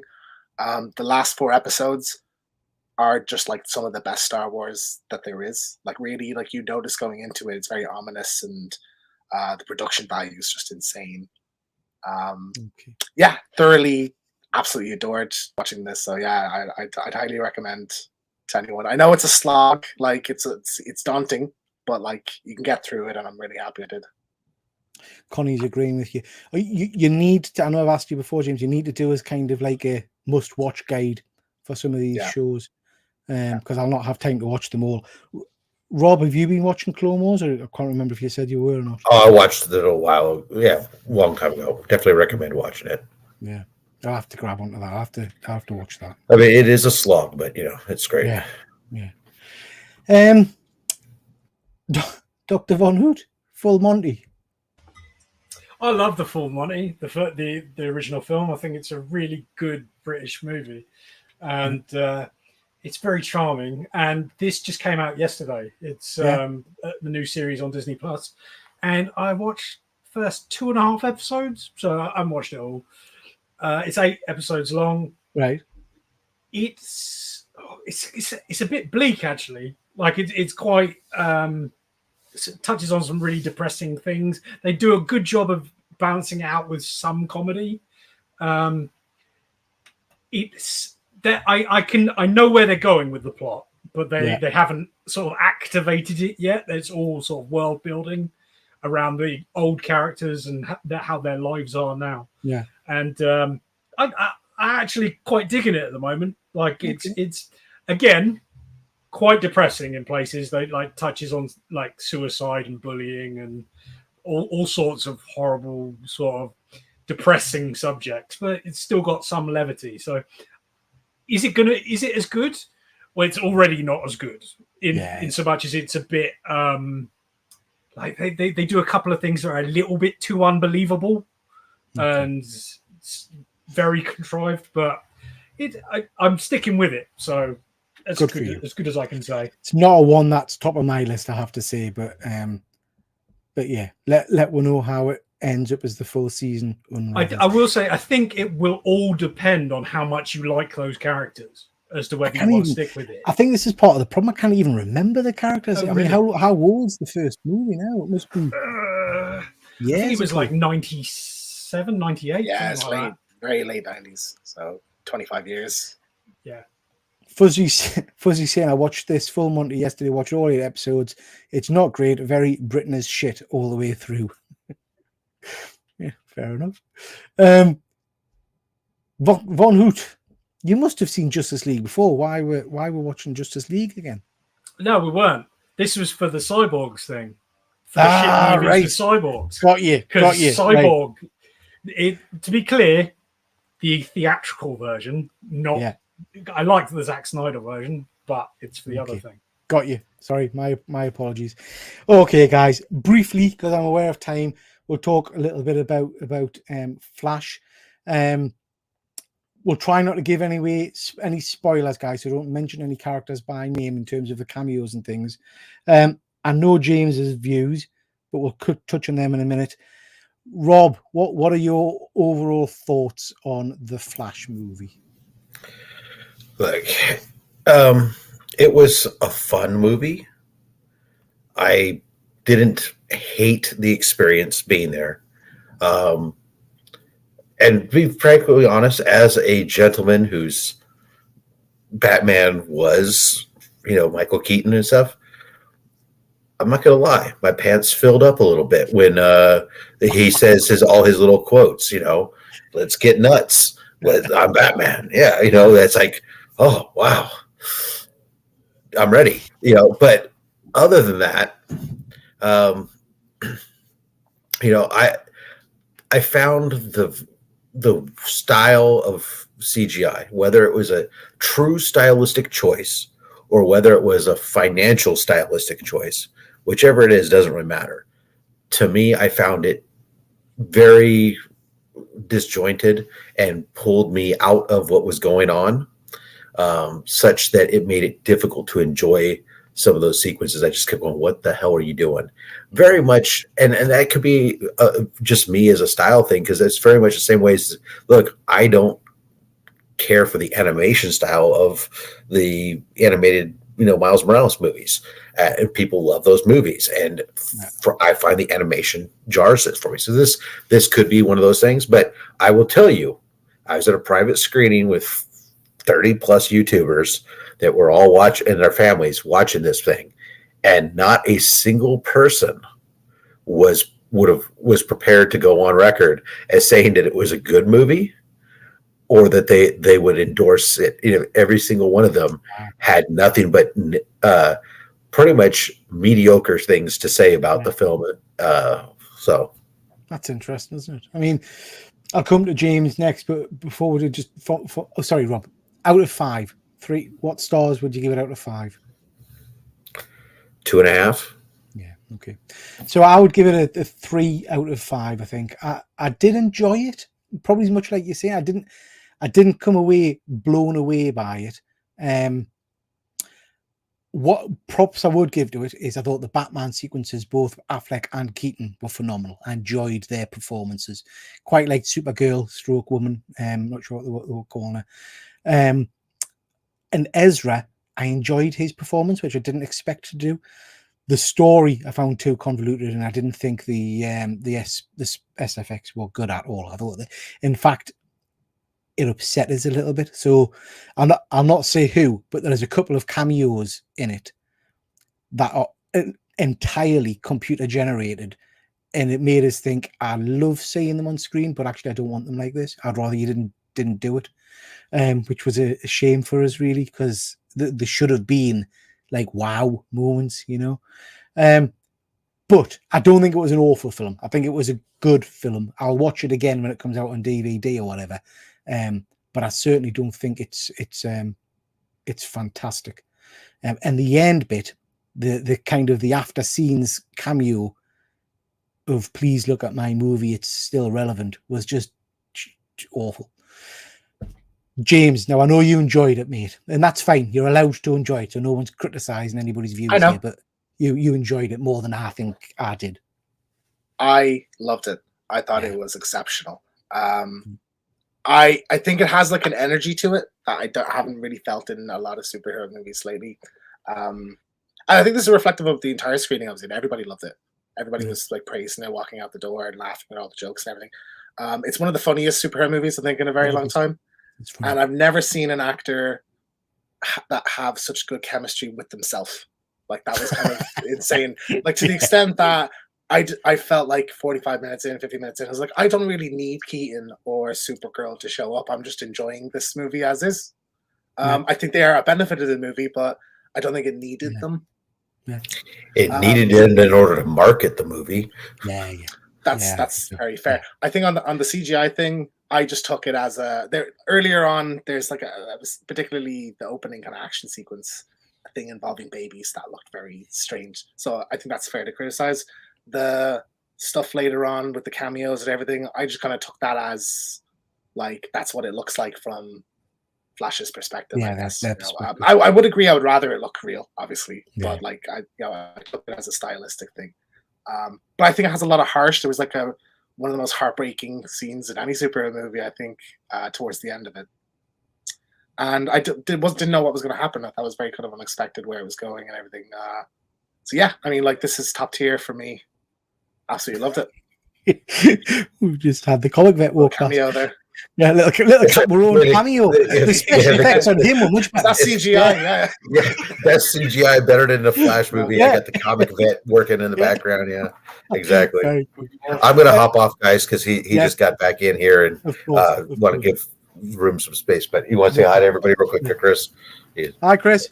What's up? Oh, DB. How are you doing, mate? Hey, everybody. You well? Good to see you guys. Chris, just before you disappear, Chris. ask him what his score out of 5 was for The Flash. Chris, just before you disappear, we're getting a bit of a quick straw poll. Score Sure. out of 5 for The Flash movie. 2.5, and that's a strong 2.5. Yeah. Good stuff. Strong 2.5. I don't know if we're doing spoilers or not. I'm just going to leave it as that. Okay. Are you there, Chris, to defend Rob's books and keep a close eye on them? Well, just in case things happen to go international, I got his back. But yeah, it's quite the impressive haul. Let me tell you, it's been some of the conversations on the floor have been, "Hey, Chris, is it true what Rob picked up?" And it's just been a whole lot of, "Oh yeah." And in fact, someone said to me, "So I heard something about a 129." I'm like, "Well, I don't know anything about that." I walked in the room last night and I said, "Someone said something about a 129." He's like, "Oh yeah, I didn't show you that, Chris." Just a 129. You know what I mean? Yeah. Smash. Guys, Listen, thank good you seeing you very much, guys. Yeah. See you Thanks for later. having me on. Okay, take care, boys. Yeah. Thanks, Rob. Cheers, Yeah, bud. fats. It ain't fat stacks for nothing. Make sure you guys watch our Only Slabs. We return next week. Good stuff. Thanks, Rob. Take care, bud. So, James, score out of 5, mate. 4.5. I think this is like it's up there for me. This is one of my favorites in the last few years, to be honest. And this, I know I keep prattling on about it, but this is one of the good things I think about geek culture and movies and all that we can all have different interpretations and views in movies. So I'm pleased that you have enjoyed it. That's good. I do wonder if some of that as well for me, and I don't know what Von Hoot's background is, but I'm a massive Flash fan.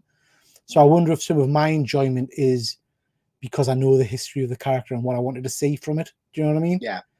Whereas for me, I was experiencing to an extent something new. I completely fresh Flash or anything. So I was surprised. I actually enjoyed it more than I was expecting to. So yeah, absolutely loved it. Von Hoot, thoughts?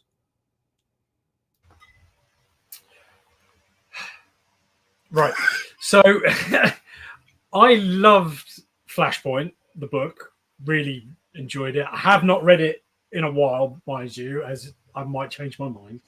But I also really loved the Flashpoint Paradox, which is the DCU animated movie. That's great. Now, I'm going to shock you a little bit, in so much as I'm going to say I actually really enjoyed this movie.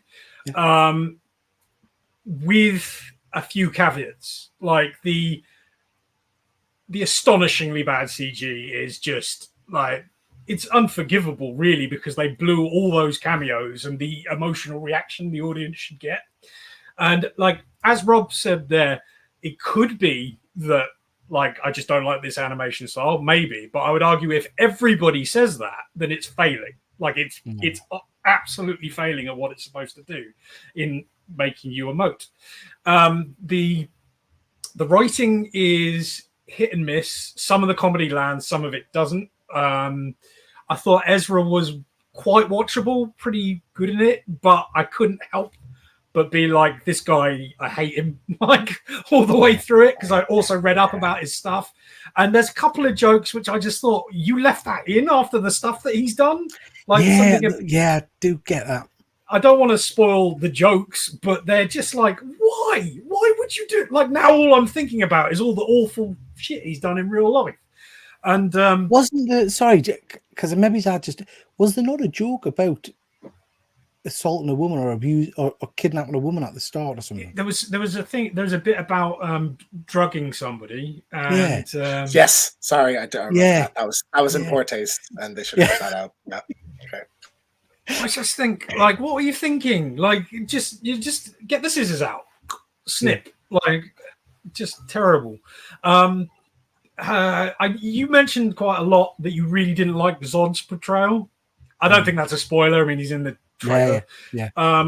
I didn't have a problem with it. It was fine. He was sort of a non-entity, much like the other bad guy, another non-entity in the film. It's more about Flash's journey through. I enjoyed it quite a bit, but it could have been so much more. But then I felt the same way with Strange in the Multiverse of Madness. It could have been so much more than it was in the way they do all the sort of, because he really the flashpoint of it all really, it didn't change an awful lot, did it? Really? I mean, there's a bit of jeopardy, I guess, because there was no Superman for 10 minutes, but it's I actually watched it at about a 4 out of 5 level. But Okay. I think it's pretty clear to me that I think it's a 3 out of 5 movie. But like, I just quite enjoy it. I had a good time whilst watching it. You see what I mean? Yeah. Lots of things to pick holes in, but you know, yeah, and I do, 3 out of 5 for me is an above average movie. 2.5 is middle of the road. So this is a good movie. It's just there are elements of it that I really thought a bit weak. Highland G, you've not seen it yet, have you? Yeah, I'm not interested in this actor's portrayal of the Flash. And it has nothing to do with his personal things. I just never liked it from the moment I saw it in the first Justice League scenes in the trailers. The crackling effects of the kind of lightning never really worked for me. I never liked the kind of body armor style suits or even this new wire that he seems to have all over him. So yeah, I love the comics. I love the Flash and lots of different Flashes. Like Wally's my favorite over kind of Barry, but this just doesn't feel like Barry to me. It feels more like Spider-Man. It's really interesting you're saying that, because I said that when we watched Justice League years ago, that this wasn't any version of the Flash I've ever seen. But I kind of went into this just accepting that this is their version of the Flash. It's not really Barry or Wally. But interestingly, me and my wife watched the CW Flash, and my wife struggled to kind of differentiate between the two. So there's one part at the start where he kind of poses to run. He kind of puts his body in a funny to get ready to run. And my wife was saying, well, Flash just runs. What's that all about? I was like, well, it's just a stylistic choice, and all the rest of it. Which was worse, the movie or the finale for the show? The finale for the show was more depressing. The show, okay. Yeah. Overall, the show or the movie? It's hard to say, James, because the show has some really, really strong episodes and things like that. Yeah. But for me, the first 2 episodes alone are like a Flashpoint movie. You can watch them just stand alone. I think you could watch the whole season 1 and be a lot more satisfied. Yeah. Gist of it. Luke, you've not seen it yet. All I would say for you, mate, is I know you're a massive fan of time travel.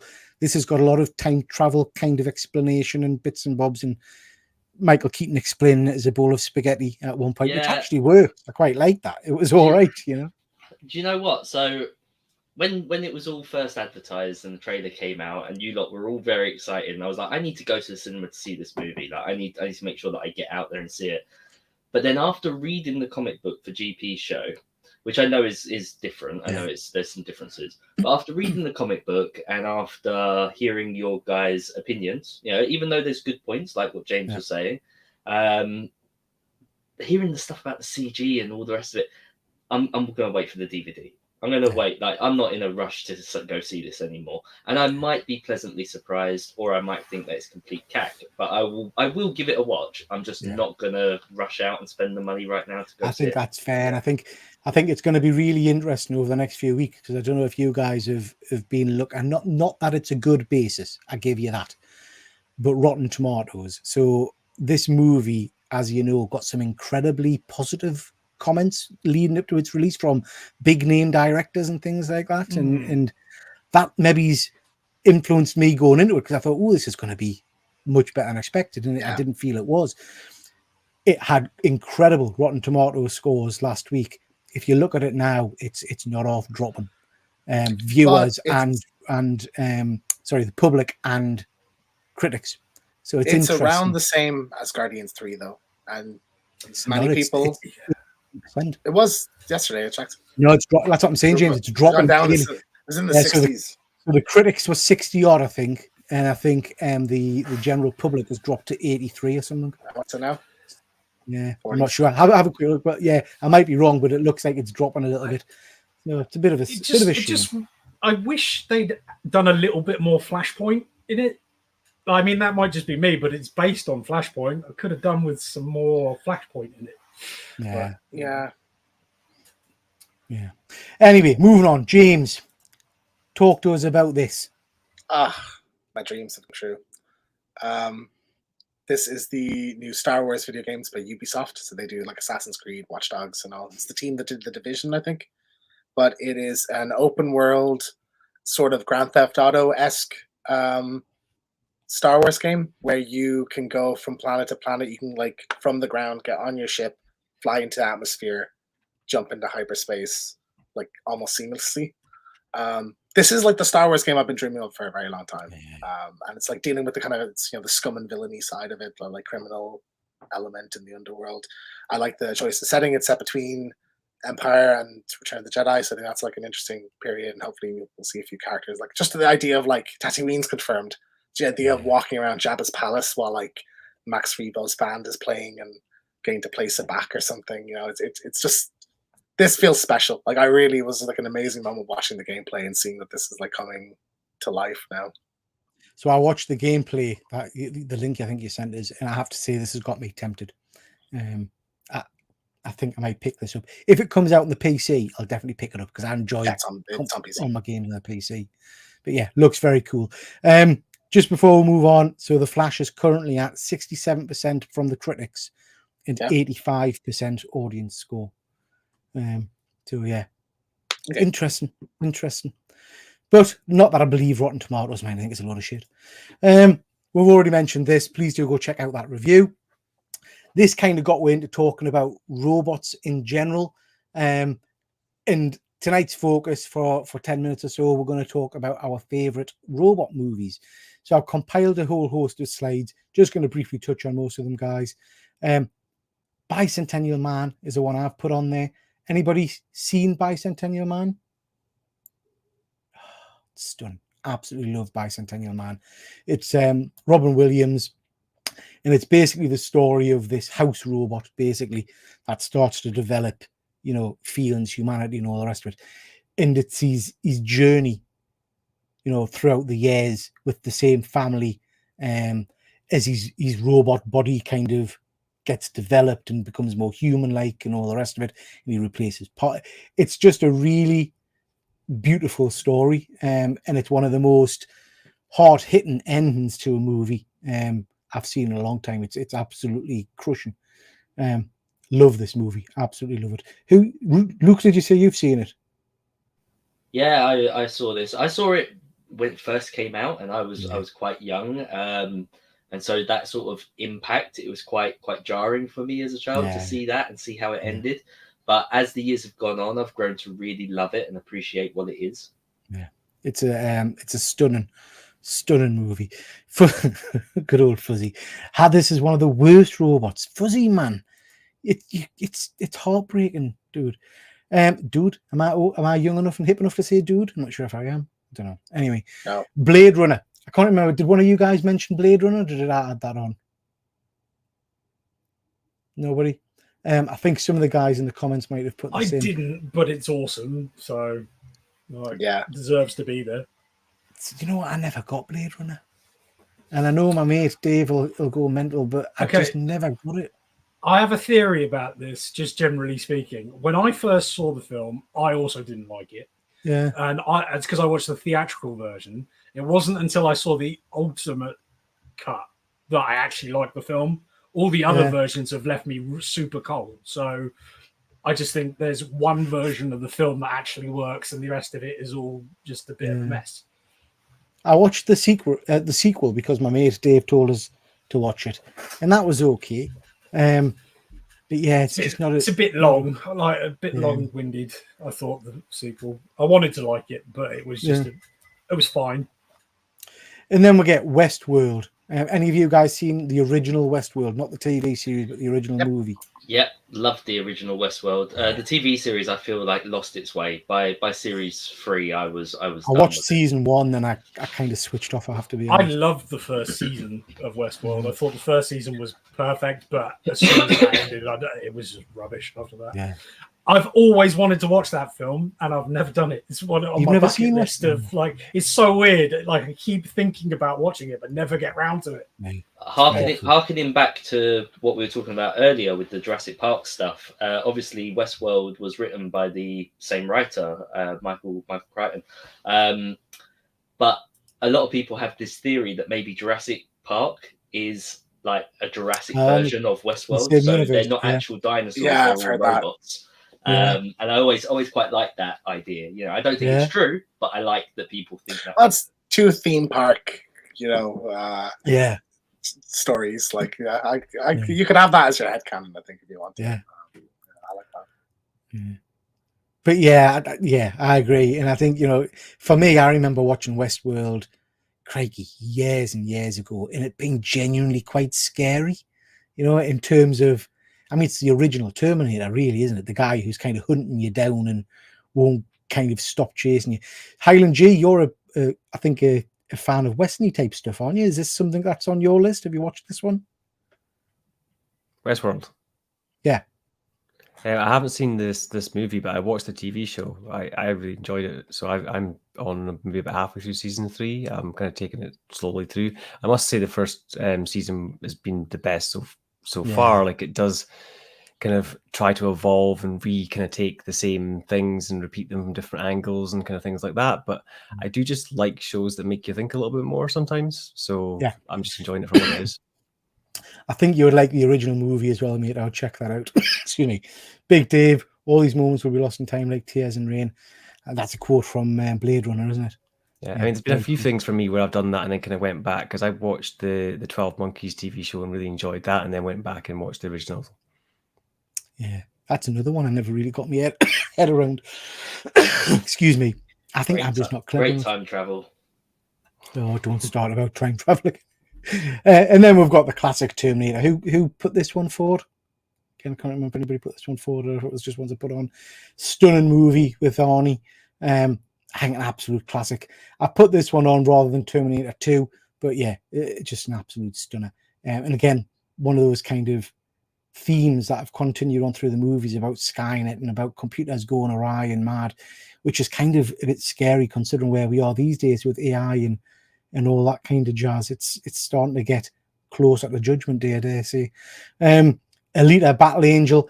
I went to see this with my son. Didn't expect to like it. Absolutely loved it. Thought it was a tremendous movie. Fantastic. Yeah. Really underrated. Yeah. Really good fun and some great action sequences as well, Love to see a sequel to this. I really do hope they make a sequel. I'm not quite sure why it bombed so much.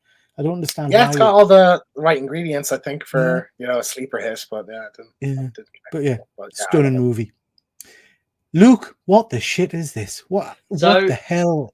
Right, so I can't honestly say whether or not this is a good movie because I haven't seen it for a really long time and I barely remember the movie itself. But this is a movie that has kind of been embedded in my mind from childhood, and I've spent years searching for a copy of this movie on like DVD or Blu-ray or whatever just to see what it was all about, because I seem to remember that the kids were building this robot with their dad as part of their school project, and then the dad sadly passes away, but his spirit enters into the robot. And that's kind of all I remember about it. And I remember it used to be on TV, or I had it on VHS when I was a kid, but it's out of print. No one is making this film. So I don't know if that's because it's shit or because, but either way, I am desperate to watch it. I've even tried surfing the 7 seas to see if I can get a digital copy, and I can't find it anywhere. Rather than it being shit, I'm going to lean with the fact that there's a lady smiling in bed with a robot. And perhaps that's not PC these days. Maybe there's some kind of weird action going on there. I don't know. As soon as you mentioned robots, it sprung back to mind again. And it's one that I'm always keeping an eye out for, because even if I find a VHS copy, I do have a VHS player. I will be able to watch it. Okay. But yeah, I'll keep my eyes open for you, Luke. Now, Dr. Von Hood, you've watched some shit. Is this the kind of thing you've watched? I have not seen this film, and I really want to now. Like it's gonna be on my hit list. Well, again, linking it all together, Michael Keaton done Jack Frost, right? Which was the similar concept of the dad dying and going into an inanimate object. But yeah, I'm really curious about it because I have these memories and I just want to revisit it. So has anybody here seen this? No. Okay. Never heard of it. Luke's strange robot porn. Fair enough. Ex Machina. Now, Luke, you put this one on, and I think did James put this one on as well? I did. James, do you want to touch on it first, then move on to Luke? Fantastic movie. Just like a kind of thriller. I can't remember the name of the director, but Luke, you remember? I don't know. Sorry. He went on to do some really good facts. It's escaped me now, but this is kind of my introduction to like Alicia Vikander and Oscar Isaac, and really good performances there. It's got a good like kind of atmosphere to it. a good tension. So yeah, I'd recommend this one. Luke? Yeah, this is probably my favorite robot movie of all time. Followed secondly by, you might actually have it on the slides, AI by Spielberg. It's not, I don't think. Yeah. No, this was absolutely superb. And the thing is no matter how many times I watch it, I believe her, and I would let her out. Yeah. And even though I know how it ends, and it's horrific. And again, she's not doing it to be malicious. She's doing it because that's how she will survive. It's him versus her. And it's that thought of just her leaving him behind. That's a horrible way to go. Yeah. But I would let her out too every time that I watch it. Every single time, even knowing how it ends, I believe her. I'll have to go back and rewatch it. I remember watching it a couple of years back, but yeah. It's Alex Garland did Annihilation and Men, and he wrote Dread. Ah, right. Okay. So, Very yeah, cool. Yeah. Highland G, is that one you've seen? Ex Machina, yeah, I've seen it. Yeah. You enjoy that one? Yeah, it's quite fun. And it's not so something that I would rate as a top movie personally, but I enjoyed it for what it is. I'll have to go back and rewatch that one. I think Short Circuit, Johnny Five is Alive. Loved this back in the day.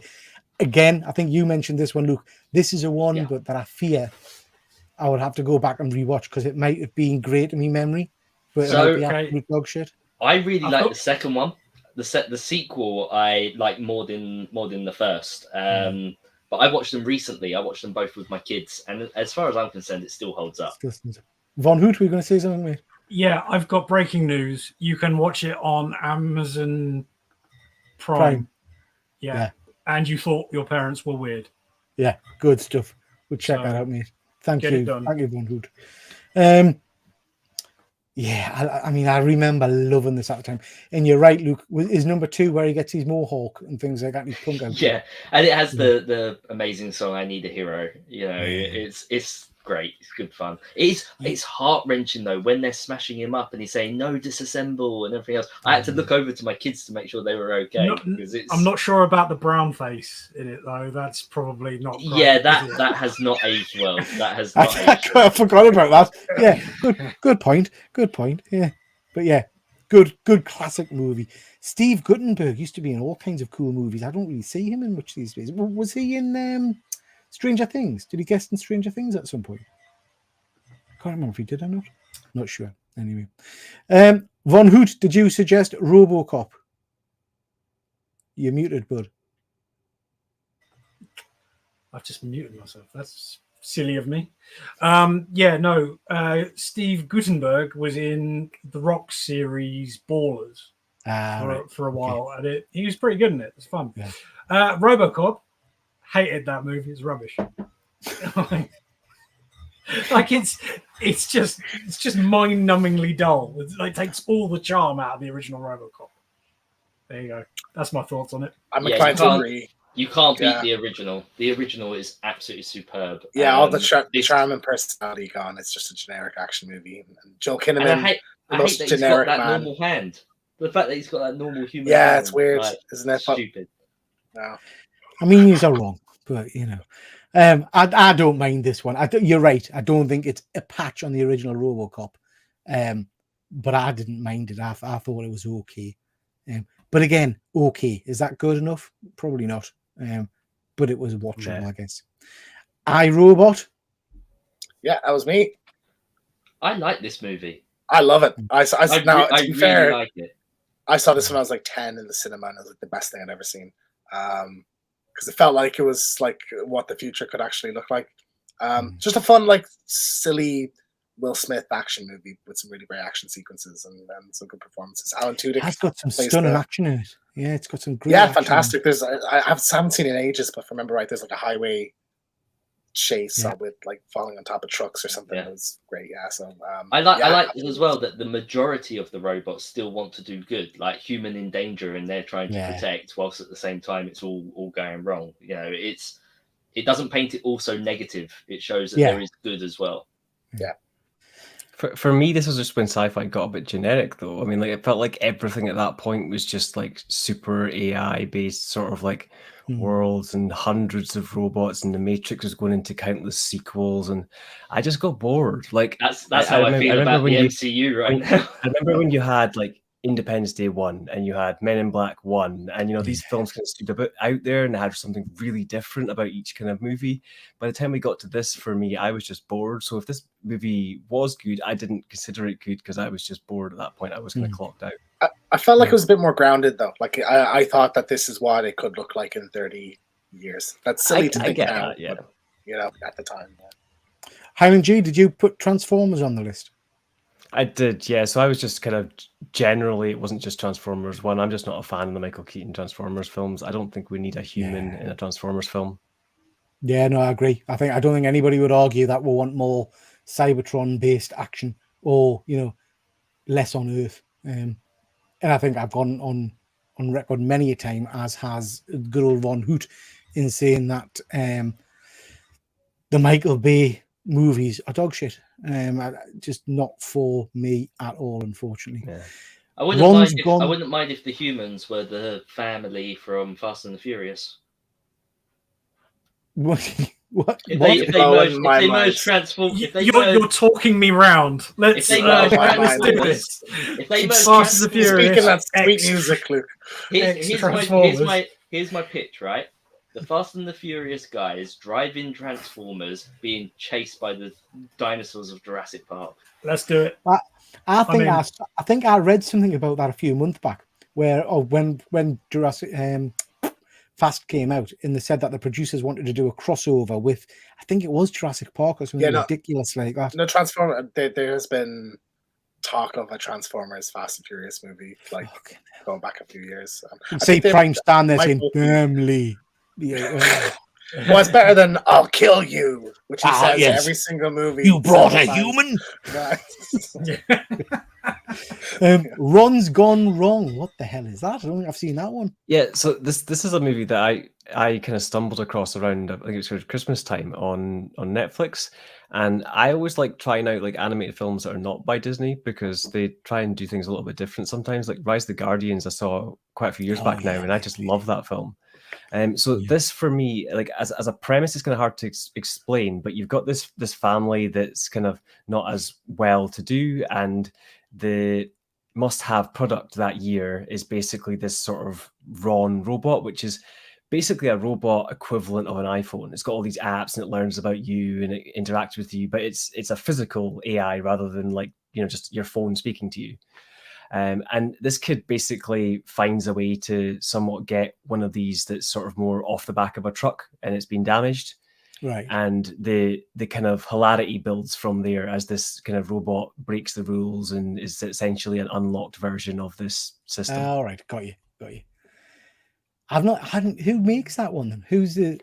I don't know who made it, but it's on Netflix, and there's so many references and like slights against like Apple and Google, like kind of like higher ups and stuff. Like there's lots of stuff that I found really funny watching through it. Very cool. I'll have to check that one out. Sounds good. Big Hero 6, big fan of that one. I think Luke, did you put that one on? Yeah, this I love this film. I really do, and it's so heart-wrenching. Like it makes me cry when he fist bumps the glove at the end and it opens up. And I wasn't expecting that, you know. And I feel like this movie is severely overshadowed by Frozen. They came out at the same time. And, you know, the fact that my kids just want to watch Frozen over and over again and say that Big Hero 6 is better and just as good. And the thing is that once you've convinced them and once they actually start watching it, they really enjoy it. They really love it. Yeah, I just think it's great. And it's so different as well. You know, this big balloon-like thing that has all the robotics inside. You know, I really did like this movie. Me too. So I'm a big fan of this movie. I'm very surprised we've not had a sequel yet. They've done a TV show, right? Yeah, they done a TV show. Yeah. Different style, but I don't think it was in the same kind of style as the movie. Yeah, but yeah, love it. Von Hoot, you put Upgrade on, I think, the list. I absolutely love this movie. I completely forgot about Upgrade. This is my favorite robot movie. It's a banger. Yeah. This is what Venom should have been. Venom should have been. Yeah. 100%. Yeah, it's just it's it's like slightly lower budget than your big budget movies, and it sort of feels that way as well, like that somebody had to work a little bit harder to make it, and it's pretty cool. I really enjoy it. Yeah, one of my favorites. Amazing camera work in it. It's incredible. The action sequence is fantastic. Yeah, it's really. I think I was taken aback when the first action sequence kind of kicks off as to how graphic and violent it was. I mean, it's very well done. Very well done. Iron Giant, a classic. I put that one on there. I think that's absolutely stunning. Again, a heartbreaking cartoon. I love that one. It's one of my favorites, actually. I discovered when we were clearing out my mother-in-law's house a little while ago, she had the VHS copy of this, which has got the little Iron Giant toy in the box. It's very cool, so I've kept that. It's very, very nice. Von Hoot, haven't got a clue what this is. Have any of you seen this? I'm just intrigued.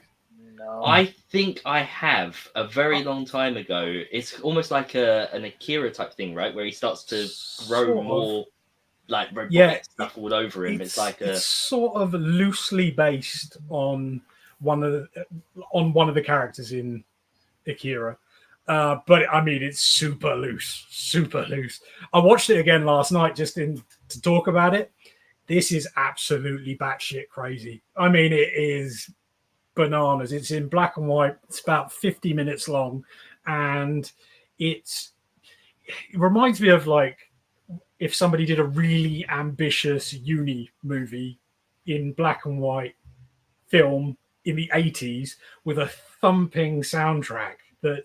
It's absolutely bananas. It barely makes sense, and it's just fantastic. I love it. It's like an assault on your ears and eyes, and like really everybody like check it out, please. I want to know what you think because it's bananas. And it's if you have an aversion to subtitles, don't worry. There's barely any talking in it. It's just mental. Yeah, everybody watch it. Very cool. I'll have to check that one out. I think I'll check that one out because I love Akira, and the manga gets even crazier than the film. Yeah. Child's Play. I didn't realize Child's Play was a robot. This is a series? Remake. Yeah, it's the remake. Right. So it's a reimagining of it. It's an AI toy, like robot toy. Amazing, like reinvention of Child's Play. And I think like it works better when you just remove it from the others. Like you don't think about those. Like those, the show's continuing with that now. I nearly picked this as well. I think it's super underrated. It's a really good little thing. Yeah, this surprised me. I was dead against it when I first heard, but I gave it a watch because of like Aubrey Plaza and Mark Hamill was doing the voice. So I gave it a watch, and I thought it was superb. Fantastic, yeah. So much better than it has any right to be. So yeah, I'll have to check that one out. I didn't realize that. I think you've mentioned it before, James, but I've never. I think on the horror one we did, yeah. Next, I mean, guys, we're not going to discuss this. With RoboCop, an absolute classic, one of the best movies I think of all time. Yes. I'll buy that for $1. That's what you did there. Absolutely love this movie. I've got the hot toy of this, and it comes with you get a little OCP banner thing, and it's got the voice chip inside of it, and every time I go in my room I just press it and it cycles through I think 6 or 7 different phrases. I just love it.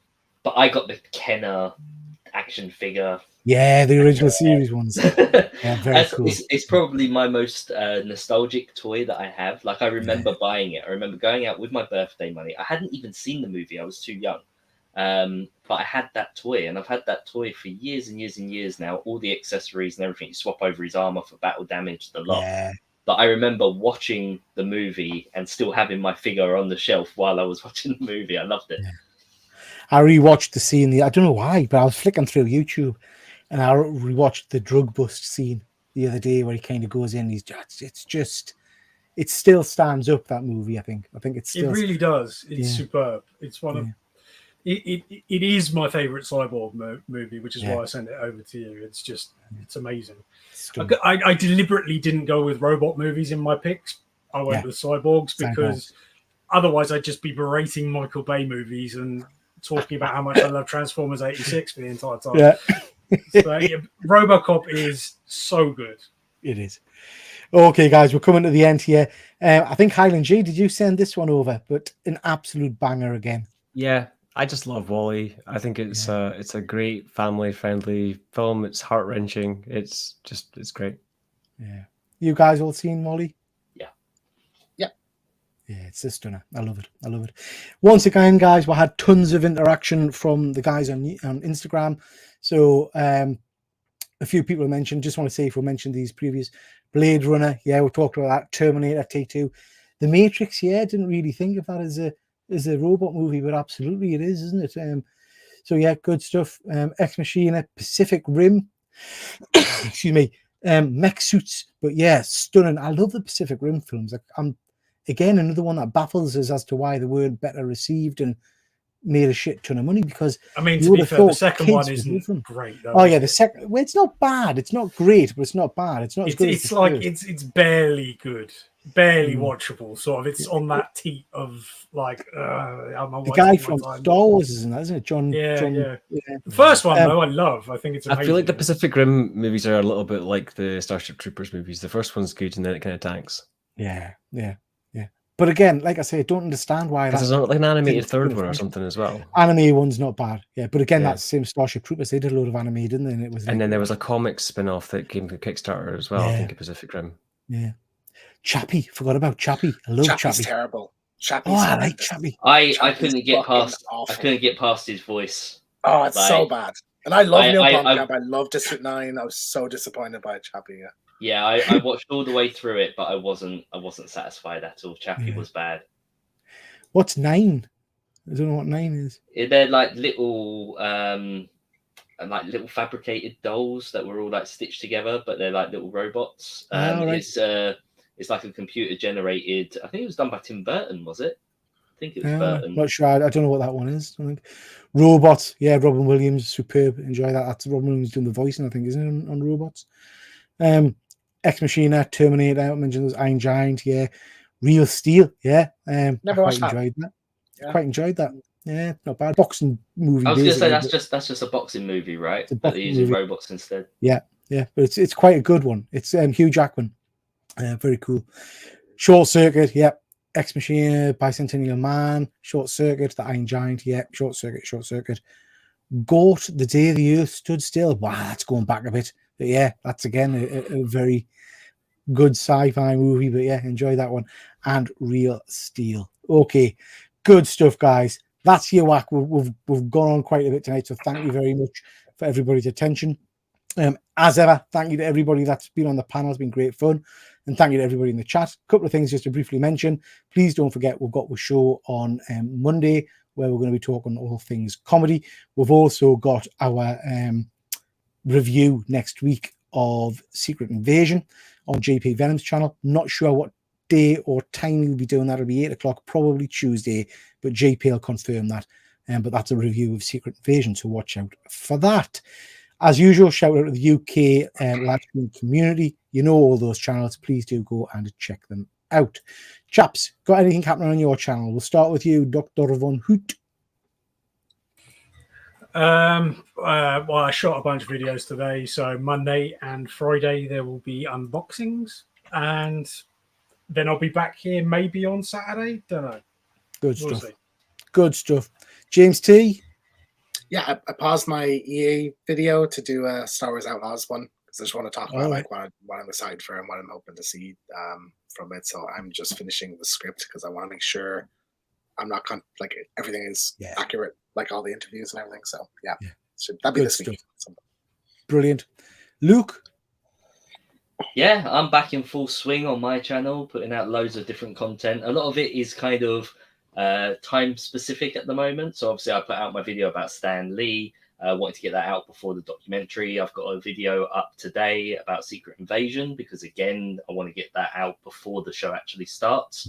And then I've been doing some Spider-Verse stuff and just throwing that out there because obviously there's a lot of hype around that movie at the moment. And I just wanted to highlight and point out certain aspects. Whether or not it's going to continue like this, I'm not too sure, but I think it's safe to say that next week is going to be very much the same. So please head on over and check it out. Good stuff. Good stuff. And Highland G, you're fresh off your appearance on This Week in Metropolis. Is that fun? Did you enjoy it? Yeah, it was good. I was actually trying to get on last season, but just didn't line up with kind of schedules and kind of stuff like that. And the guys have been constantly kind of like chapping at me, be like, I want to discuss the 3D printing and stuff. Can we just gonna get to that? So like, even when we were having the chat, I just knew that's the way it was going, you know. But it was good fun. So that's why I grabbed a whole bunch of stuff beforehand. I was like, right, I'm just gonna pull out like the wildest things that I can show these guys.